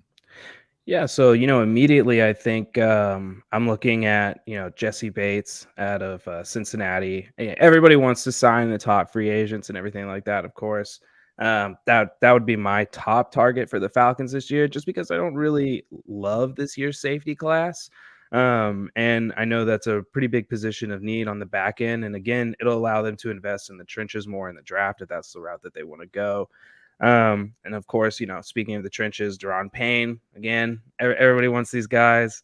I'm sorry, Nick. I know that's your guy. But hot commodity right now, and him playing next to Grady Jarrett, so Grady Jarrett doesn't have to play 0 through 5 anymore because he's the only person that exists on the Falcons defensive line would be fantastic. So and then I think a sneaky signing, it kind of depends on where the money goes down, but Pratt, another Cincinnati Bengal linebacker, I think that's a pretty big position in need. This team invested a second in Troy Anderson last year, and I don't know if they want to invest another high pick in a linebacker, but at the same time, the price might be a little too much. And then the story that I think could end up being a big one, depending on how it plays out, is going to be Caleb McGarry. So a lot of people are just kind of throwing darts at the board right now when it comes to what is his annual going to look like. Is he going to be a $15 million per year guy? Is he going to be a $17 million per year guy? You look at Jack Conklin, that's kind of like somebody who I've used as like a little bit of the benchmark for like the top 10 right tackle play. He's at that 15 million mark right now. Cap's going up. I think McGarry really wants to get paid. He didn't get his fifth-year rookie option picked up. So I think this team has the opportunity to franchise him if they don't want to. There's not really anybody else on the team that the tag would be, worth putting on. But then you're looking at $16.6 million, which is what the tag was this year. So I'm not really sure if, that's really the best option either. So that's a move where I think I would like to see them just tag Caleb. This year was a really good year for him, but if you look over the span of his career, it's the anomaly as well. So that kind of makes you worried when you're starting to hand out big money. And this is a team that just got out of a huge cap, issue.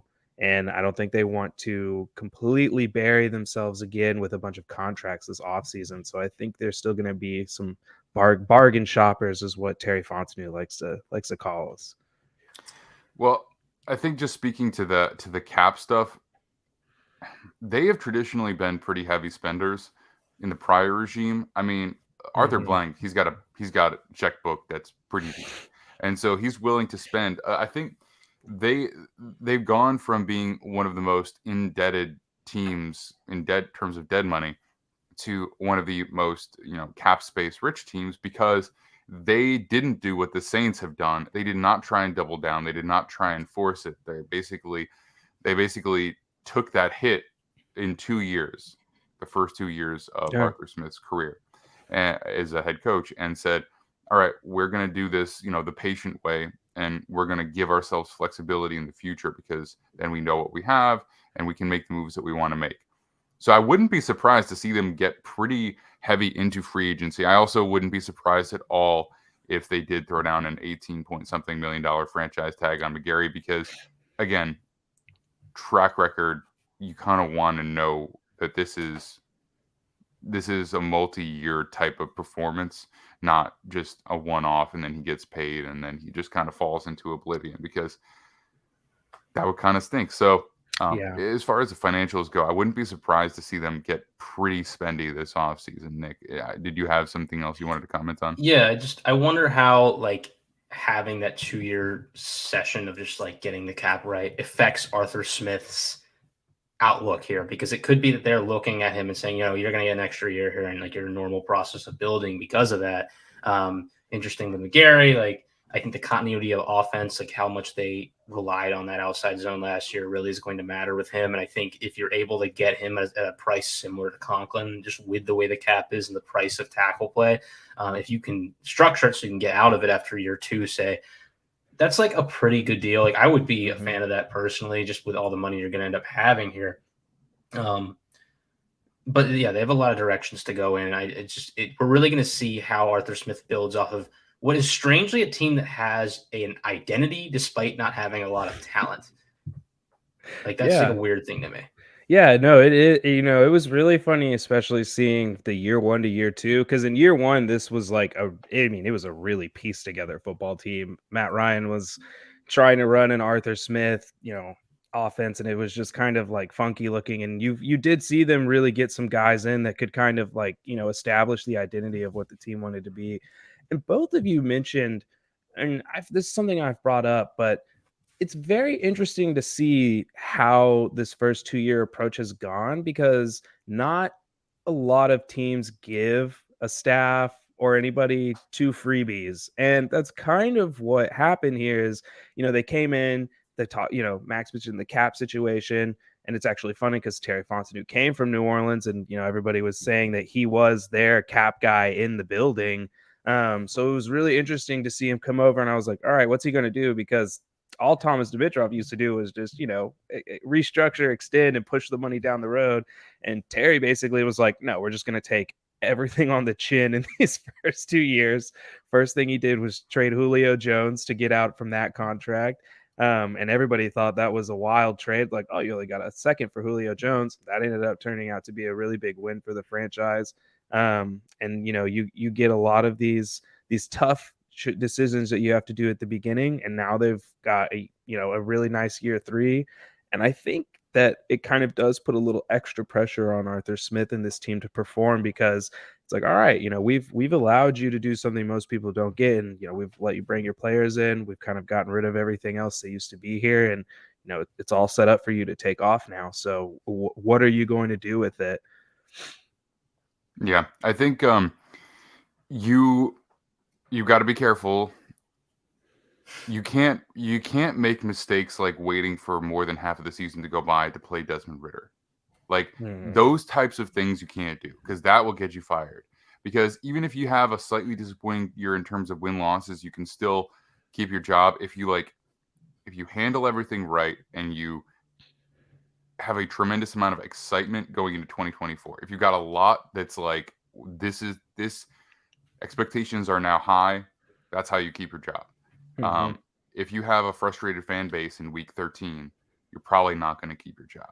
And as far as Fontenot goes, I believe he came up on the pro personnel side of things as like the bulk of his later career with the Saints. So that's basically free agency. Like that's evaluating free agents around the NFL. So if he made a name for himself coming up on that side, that's probably even more of a reason that they might be a little bit active in free agency in this offseason where they have money to spend. But I kind of noticed just now that, Nick, you had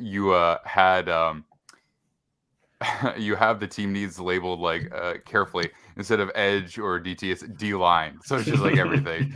In terms of a corner or safety, just like DB, so just everything. So everything, yeah, quarterback and everything on defense, probably linebacker too, to be fair. But yeah, definitely.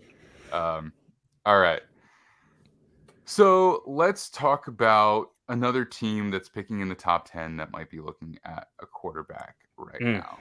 All right, so the Carolina Panthers. Yeah. Oh, that he didn't make that take. Okay, I'll fix that in a second. All right, so the Carolina Panthers, they definitely need a quarterback. Needing a wide receiver is a need. Fortunately, they kind of have their number 1 guy and an emerging number 2 that it would be nice to have as a number 3. They do need a tight end, to be sure. But defensively, they're pretty well stacked. They might make some cuts that could make linebacker a need for them, but they're pretty good there. So as far as needs, it's a little bit more on the offensive side.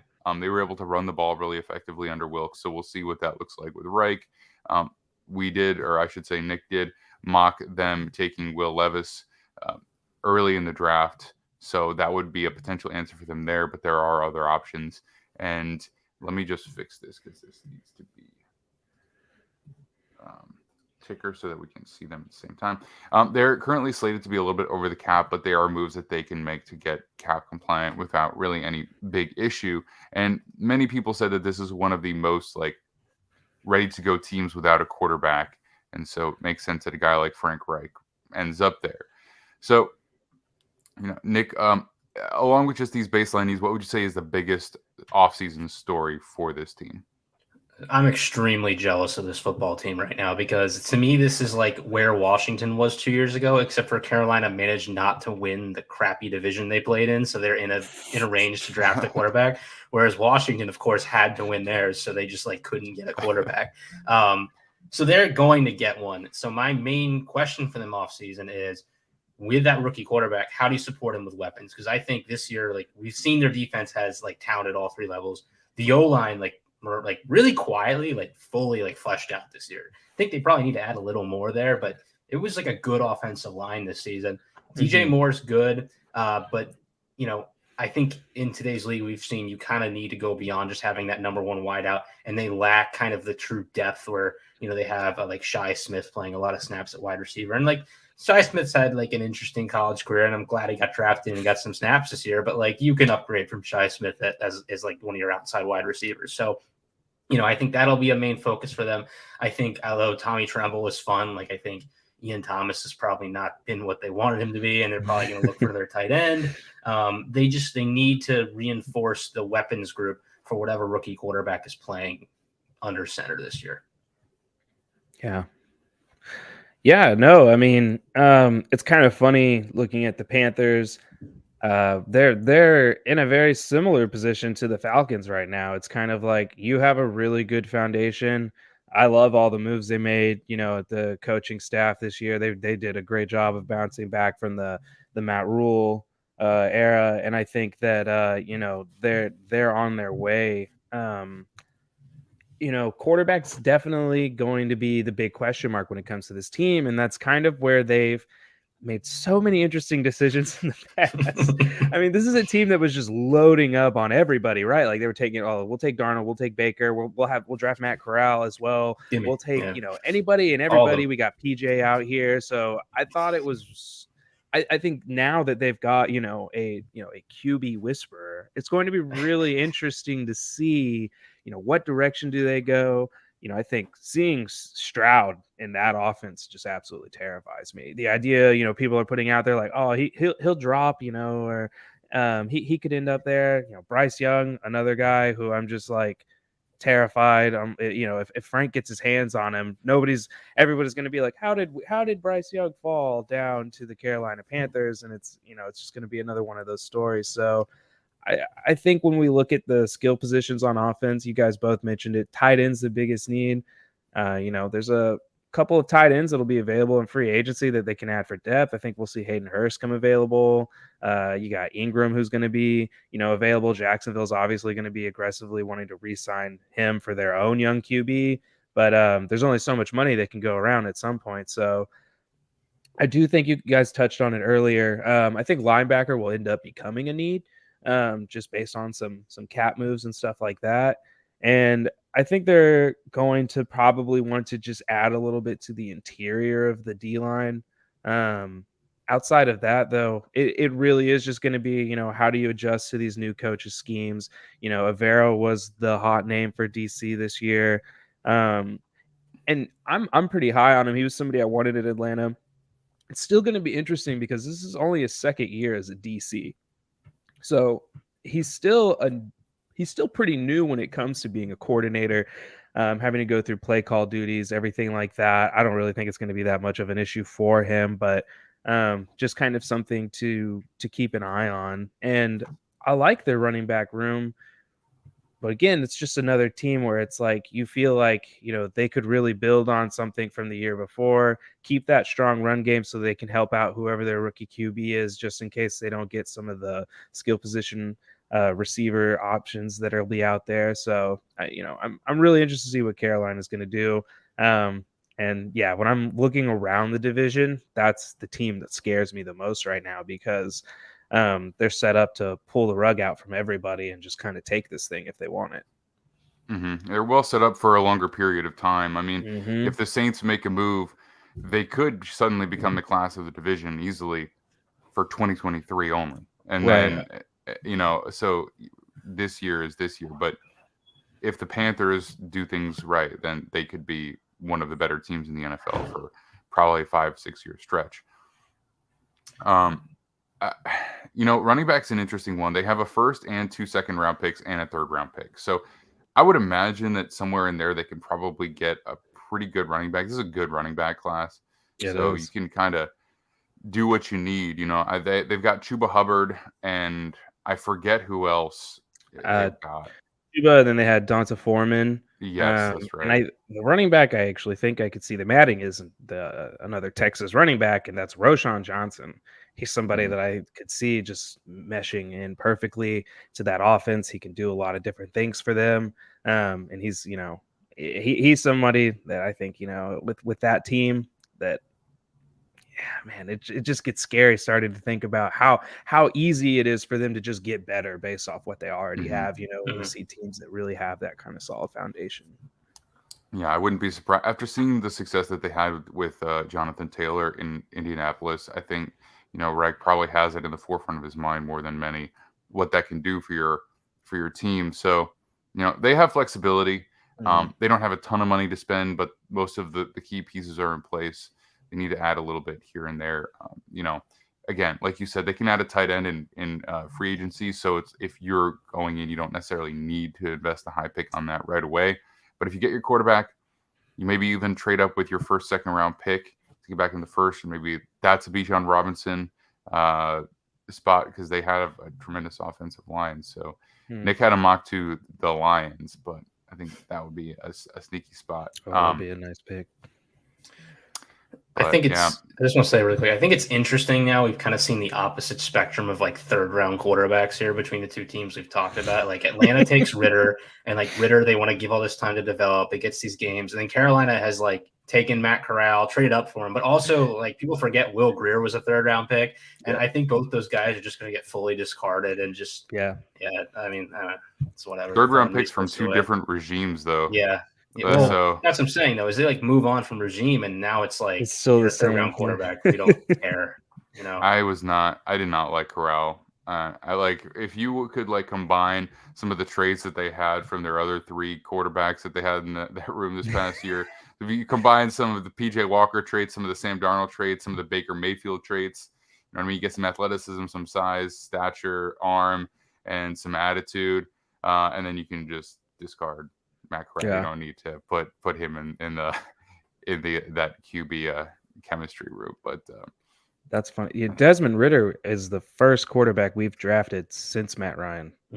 So that's very different it is to me insane. Very different philosophy in terms of how the QB room is managed. They had Old Faithful Matt Schaub was here for so long, holding it down, which is so funny to me because I grew up watching him back up Vic, and then he backs up Matt Ryan after he's done leading the Texans. But really, really interesting to see how these teams in the South go about QB, because none of them have really done anything traditional in terms of what most of the other teams around the league are doing.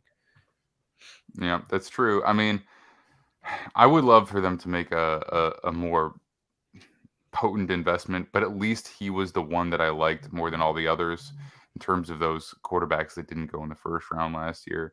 I think he actually has potential. So I'm okay with them rolling with him. You definitely need to get somebody to solidify the backup position because you can't go through a full year if you just can't get it done. But talking about Ritter here, right? Yes. Okay. Good. Make sure. The Corral brand is coming on. Yeah. Sorry, I'm not. Just not a big fan. Look, I mean, I understand that some of the stuff that he did was, physically like solid, quick release, but some of that's just like literally built into the offense that they ran. I'm a big interview guy. Like, I know it's not the end all be all, but you've got to at least be functional in an interview. Like, and I'm sorry, like he had one of the worst combine interviews I've ever seen. Like, he didn't say anything wrong, but he's just like, oh yeah. Like, it's like, if you're gonna be a quarterback in the NFL, you need a little bit more something. Yeah. So just not my guy. Sorry. All right. Sorry, Panthers fans. All right. Let's talk about the Saints. Saints are a fascinating team. They Forever. Always fascinating.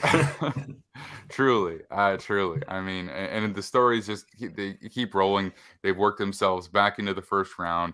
with the trade, barely with the trade of Sean Payton to the Denver Broncos.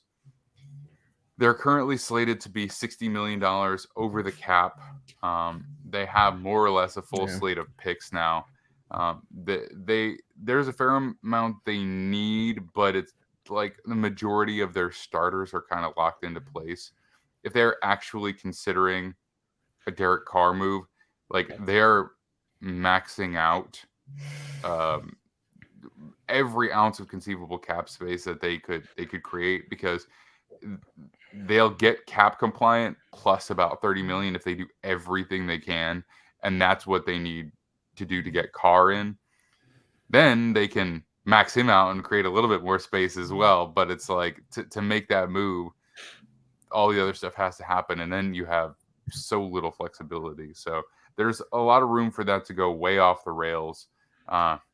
So Nick, I mean, storyline, if you could sum it up, what would you say the key storyline is for them? Man, like so I have written down how do they not go bankrupt?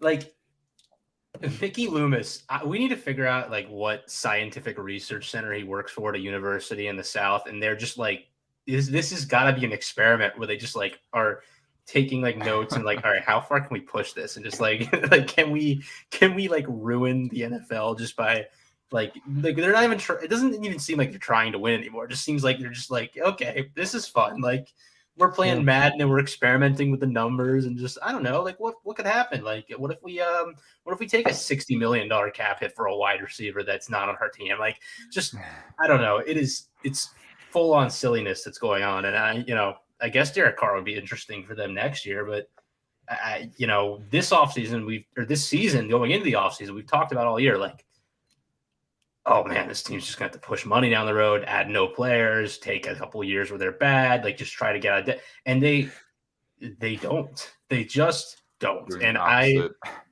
they're like, no, we have to try and win 9 games. Like, you don't understand. Like this is it's like it is. We have to. And I don't know. It's fascinating. Well, the crazy thing is that they could, if they win 9 games and win the division, then they could be like, we were right, we did it. Yeah.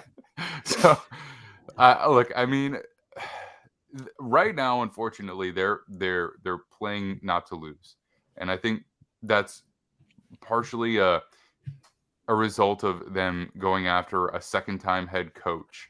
And there's like all the Sean Payton aura that's still kind of there. So it's like, can you guys get it done without Sean Payton? And it's like, if you can't get it done in the first 2 years without him, then we're probably not going to be around, because you've already had one shot at being a head coach with the Raiders. And so I kind of understand it, but like, that's one of the reasons that I don't like half measures.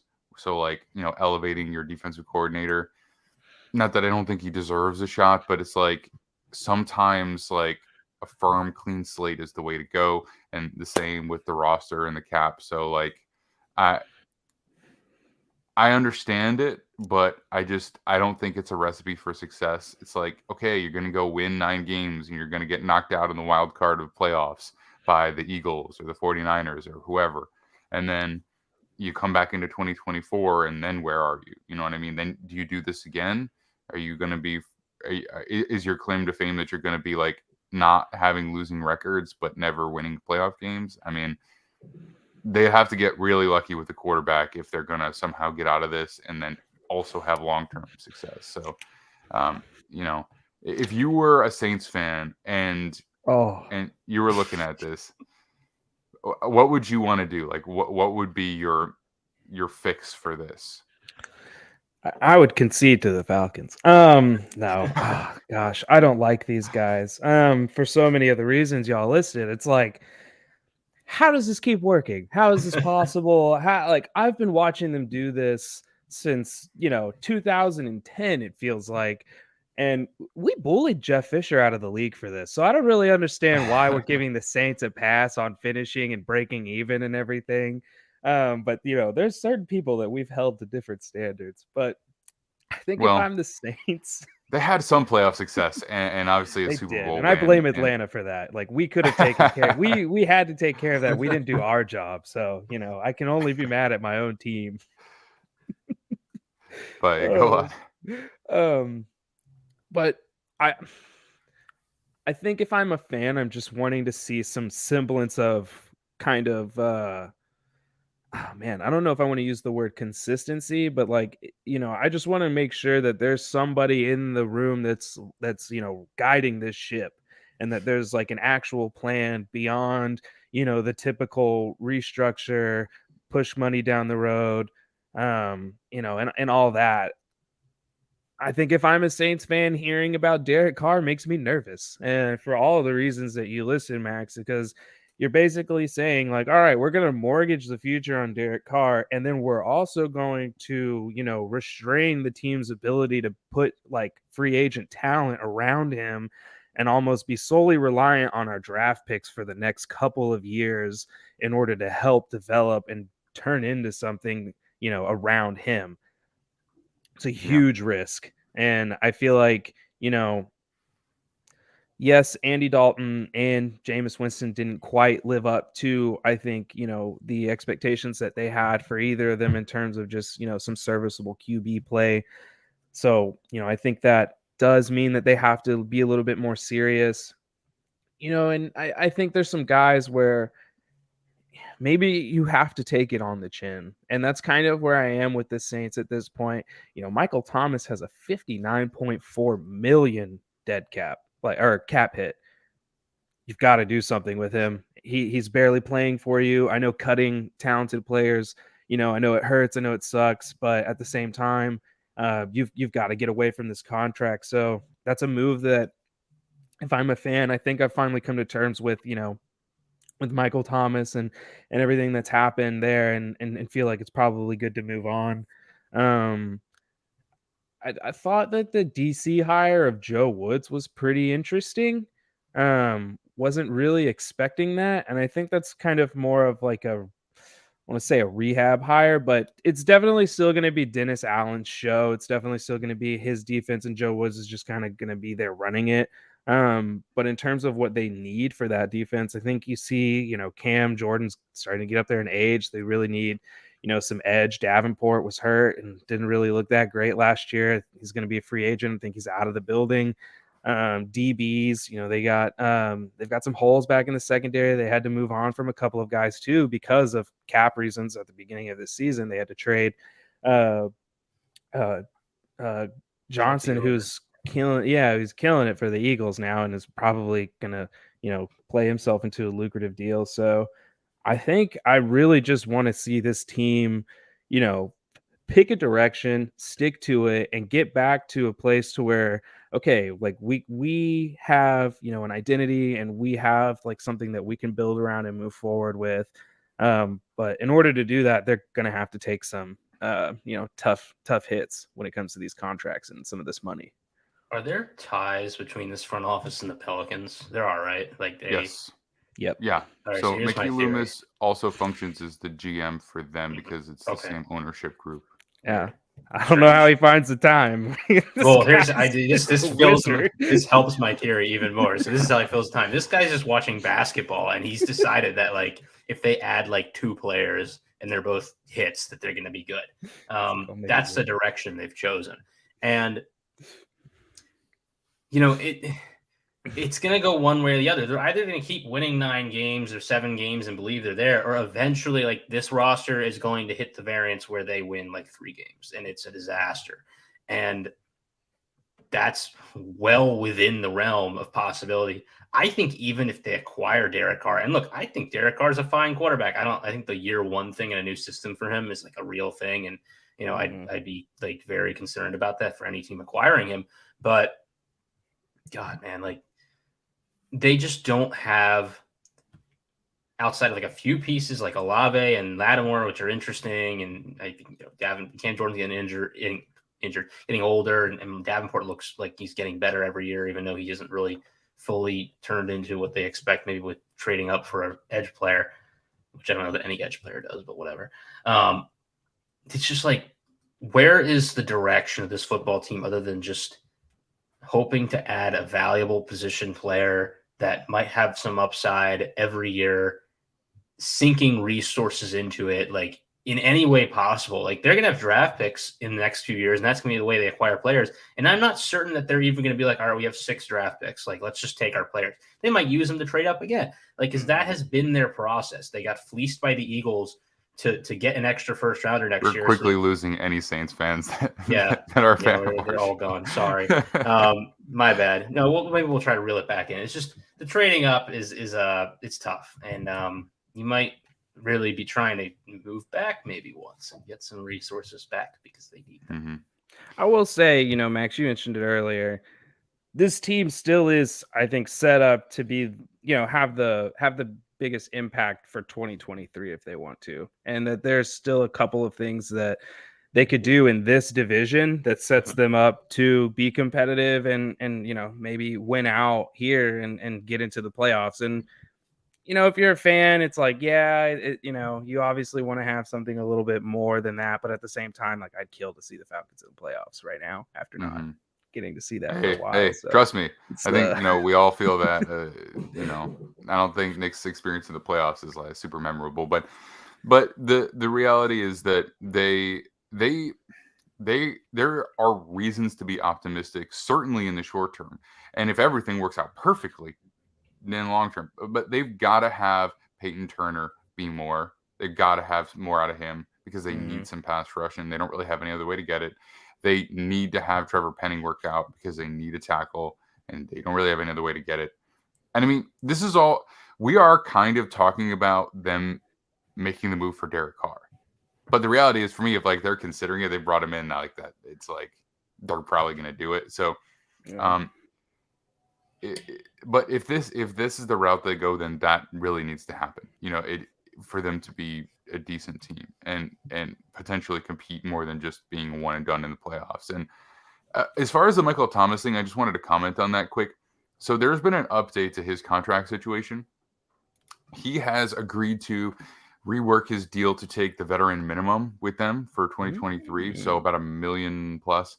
And what that means is that he's going to retire, because I felt personally, if you look at his deal, he had so much leverage that if he wanted to play, there's no way that they could really cut him realistically, I felt like. And certainly if they were going to cut him, then, he wouldn't go onto the vet minimum salary, because, it doesn't make sense. Like you force them to make that decision. So this looks like a retirement to me, which kind of makes sense because he's been so hurt. If he just doesn't want to deal with rehab and then trying to fight through a season and getting hurt again, maybe he has concussion works. I don't know. Who knows about that? But if he made this move, it frees up a lot of cap space for them. It gives them the opportunity to post June 1 release him. But it also means like that he's definitely not going to be back, and I would assume not play in the NFL anymore. So just wanted to throw that out there because that is the up-to-date news on Michael Thomas. Oh, thank you. That's huge news. And like you said, that kind of makes a lot of sense. And it sucks to see a guy that's basically just rehabbing every year after they have, a career year and an NFL record-breaking season too. So yeah, he was on a ridiculous pace. But the way they used him, like he took a lot of hits catching the ball for a 6-yard gain, you know what I mean, and then just getting crunched. So I'm not super surprised, to be honest. But all right, let's hit our final NFC South team. So we have the Tampa Bay Buccaneers. So the Bucs are coming off the most recent run of success, but they are in a place where they're about $55 million over the cap. They've got to make some moves to free up some space. They're going to have to restructure some guys. They might trade, might release.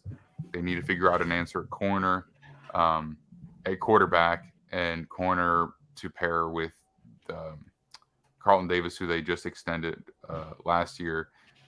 They do need some edge presence. Guys that were key impact players for them in their Super Bowl run have either been signed and then gotten hurt or moved on in free agency. So they need some stuff. They have just a pretty average assortment of picks, so they don't have a huge, draft treasure trove to revamp their roster. And they have a coach who may be a bit of a lame duck at this point, because he is also a second time head coach who was defensive coordinator, elevated to head coach after another offensive-minded head coach moved on. So they need to find themselves an offensive coordinator. They need to find themselves a quarterback. There's a lot. Nick, what do you think is the single biggest storyline for us to follow with the Bucs this offseason? So I could have put O-line there too. I just think they're probably going to stick with Gadecki and give him O-lineman might take a little longer to develop in other positions. So he's going to get some time to figure it out. And it's like left tackle, really. It's like the one spot I could see them really trying to upgrade this offseason. But yeah, I mean, it's just, what does this roster look like with Brady? You have to kind of see it to know. There's this weird effect, I think, with the quarterback position where, like, the Bucs are a 7-9 team. They have a good roster. Jameis Winston's a decent quarterback. They add Brady and become a Super Bowl team that wins 4 more games in the regular season. And then, quarterback's most valuable position. There's a discussion about how valuable it is. PFF would tell you their WAR metric says it's 4 more times valuable than the next most valuable position, whether that be corner, edge, tackle, whatever it is for you, wide receiver. In terms of like the Niners this year, though, we see that they just could go through quarterbacks schematically. It didn't matter.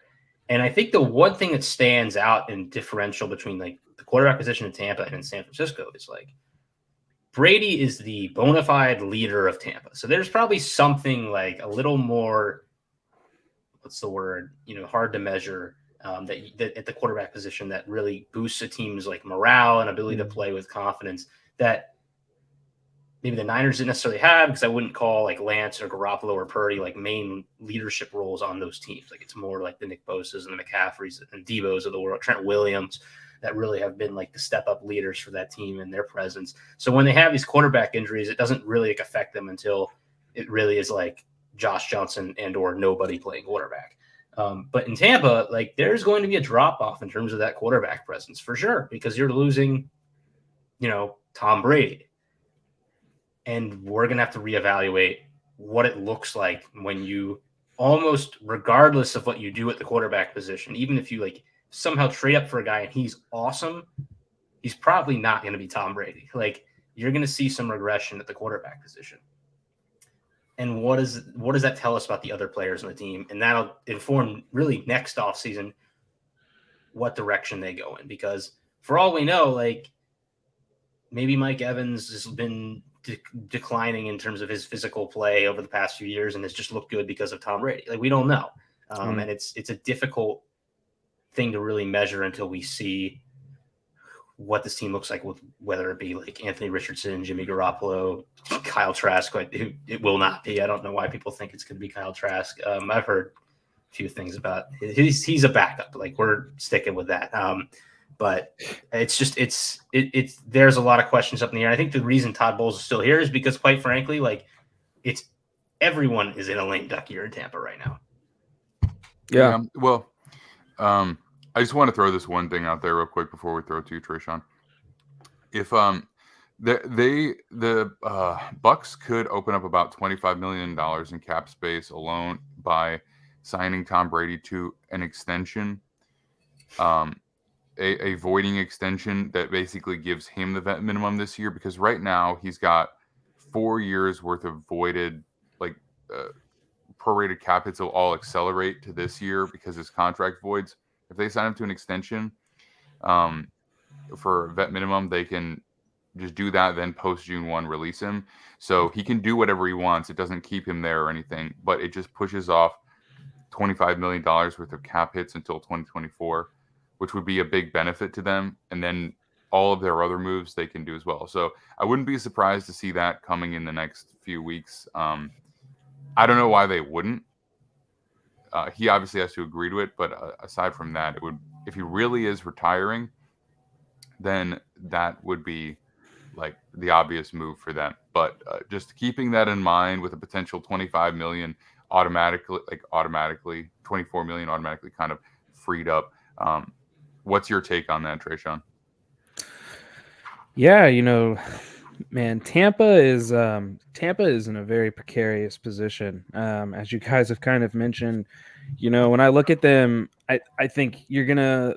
I don't think they'll lose both, but you're gonna have the linebackers going to open up and be a position of need. I don't think Levante David will, with the cap restrictions that they have, will be back. And yeah, they've interviewed 8 candidates so far for their offensive coordinator position. So it kind of doesn't seem like the team even really has a good idea of what direction they want to go. Once you start getting that deep into, offensive coordinator candidates, I think it's kind of a clear sign that it's like, okay, we're still trying to figure out everything that's going on, from the top down. And I think, Max, you mentioned like the decisions and thinking of how they're going to handle contracts like Brady's, ways that they can open up more money. These are things they're having to go through internally so that they can figure out, so that they can actually position themselves to move in a direction with an OC. I think, Leonard Fournette is going to pretty much probably, kind of wash out as well. So I think running back's going to eventually be a need. You mentioned, the DBs. I think, corner and safety. I know that the guys down at Bucks Nation were seeing that the team was pretty interested in a lot of the safeties at the Senior Bowl. So, I think that this is kind of a team that needs a lot. And I don't necessarily know, in terms of expectations, what fans might have, but it feels like internally they're definitely looking at a reset year. How do we, get back and get to some winning football? It's interesting that Todd's there, but they let Leftwich go. I don't, hate that move. I think you try to keep somebody there from the, Super Bowl winning staff that can hopefully, build some confidence with the veterans that they do want to keep around and the younger guys that they do want to keep around. But, it's going to be really interesting to see kind of as these dominoes fall as we get into the offseason, what they really decide that they're going to do. This is a team where I'm like, I could totally see Anthony Richardson going to Tampa Bay because he'd get to sit there. There's not going to be high expectations on him. There's going to be a lot of interesting moves that they can make in the draft this year that are just kind of, definitely future picks and things that they plan on, hopefully building on down the road for a foundation. If you could put yourself in the shoes of a Falcon fan, what would you want that you think might make you competitive sooner rather than later? As a Bucks fan or a Falcon fan? As a Bucks fan, excuse me. Pardon. Yeah, no problem. As a Bucks fan, I think it all comes down to quarterback. So,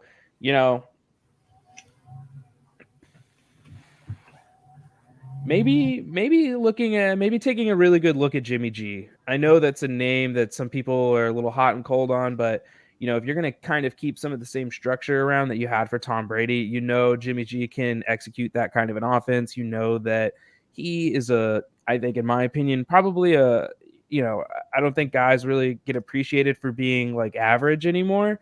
And I think if you can get average QB play out of somebody, especially in a division like the NFC South, you have an actual chance to, be a threat. And I think that's the move. If I were them, it won't hurt them too much in the long run. I don't think they'll have to give up or pay, anything extreme for Jimmy G. And, it can buy time and it allows them to get that Anthony Richardson or that young toolsy QB that they think that they could build and just have time to sit on the bench. So I think if I was a Bucks fan, Jimmy G is probably one of those options I'm looking at where, it may not sound super exciting, but if you're trying to figure out a way to stay competitive without hurting yourself in the long run, I think that's the move I'd be comfortable with this team making.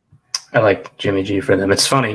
I mocked Anthony Richardson to the Raiders and also said that they might sign Jimmy G and also do this. So it's like you're pairing those two again. But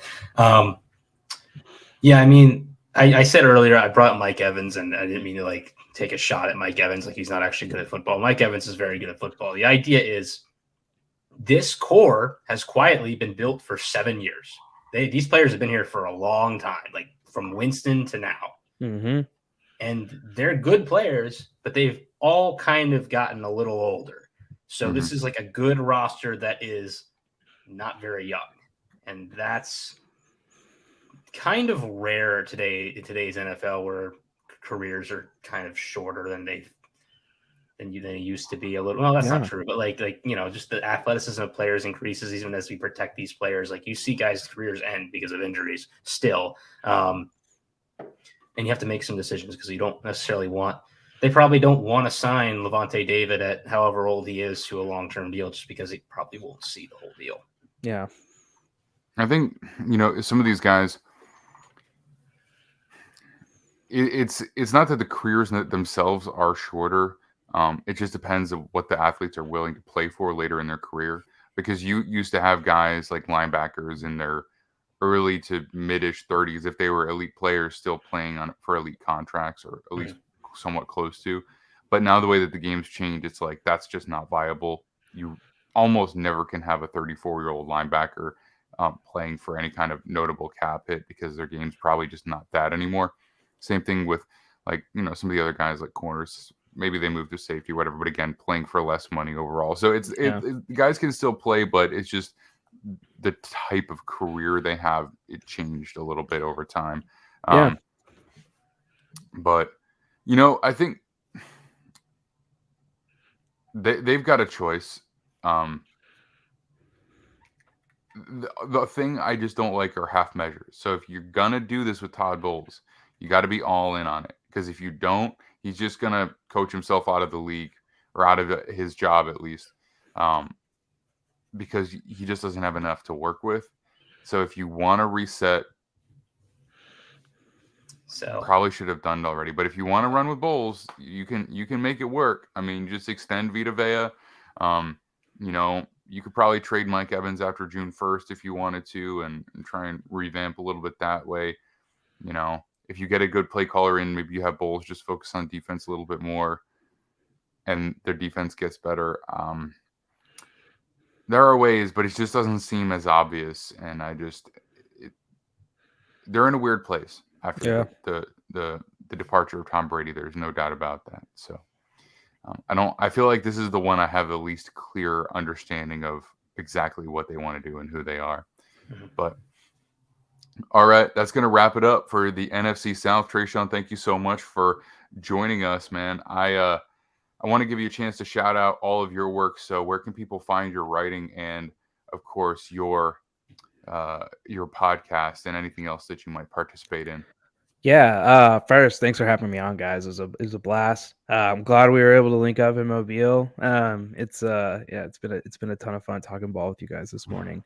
For me, you guys can, I do my writing for over at the ATB network. You can find me at Falcons_ATB. And we also do some podcasting over there. So I co-host at the New Millennium Falcons podcast. That's at NM Falcons. And then you could just find me on Twitter most of the time talking ball, trying to crack jokes. We'll see. We'll see if you find me funny or not. But at Tre'Shon, TRE3SHON. Those are all the places you can find me. Awesome. All right. I want to shout out Noah Ashley, our producer, at Noah Ashtray Sports on Twitter. Nick, let everybody know where they can find you, although that's getting kind of condensed into one place at this point. But yeah, I mean, it's here on Mondays and Thursdays at Nick with Sports on Twitter, doing similar things to Tre'Shon. You can hit me up, but we'll talk football. And, we might have some all-22 breakdowns coming up soon on YouTube, so that'll be fun. Might. I mean, it's happening. We just recorded one, right? So it's beautiful. All right. You can find me on Twitter at VMaxDean. You can find all Defiant Takes football socials at Defiant Takes. Subscribe to the YouTube channel. We're live Monday and Thursday.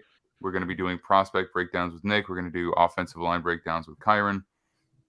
And, of course, DefiantTakesFootball.com. We are now live publishing articles as well. Find Nick's mock 1.0, and I'll be doing a little bit of a off-season preview for what teams are looking at with free agency and the salary cap as well. So we'll be back on, I believe, Sunday to preview the Super Bowl as our final weekly game preview. Aside from that, thanks for watching, and we will see you all very soon. Check the mic and make sure it sound right, boys.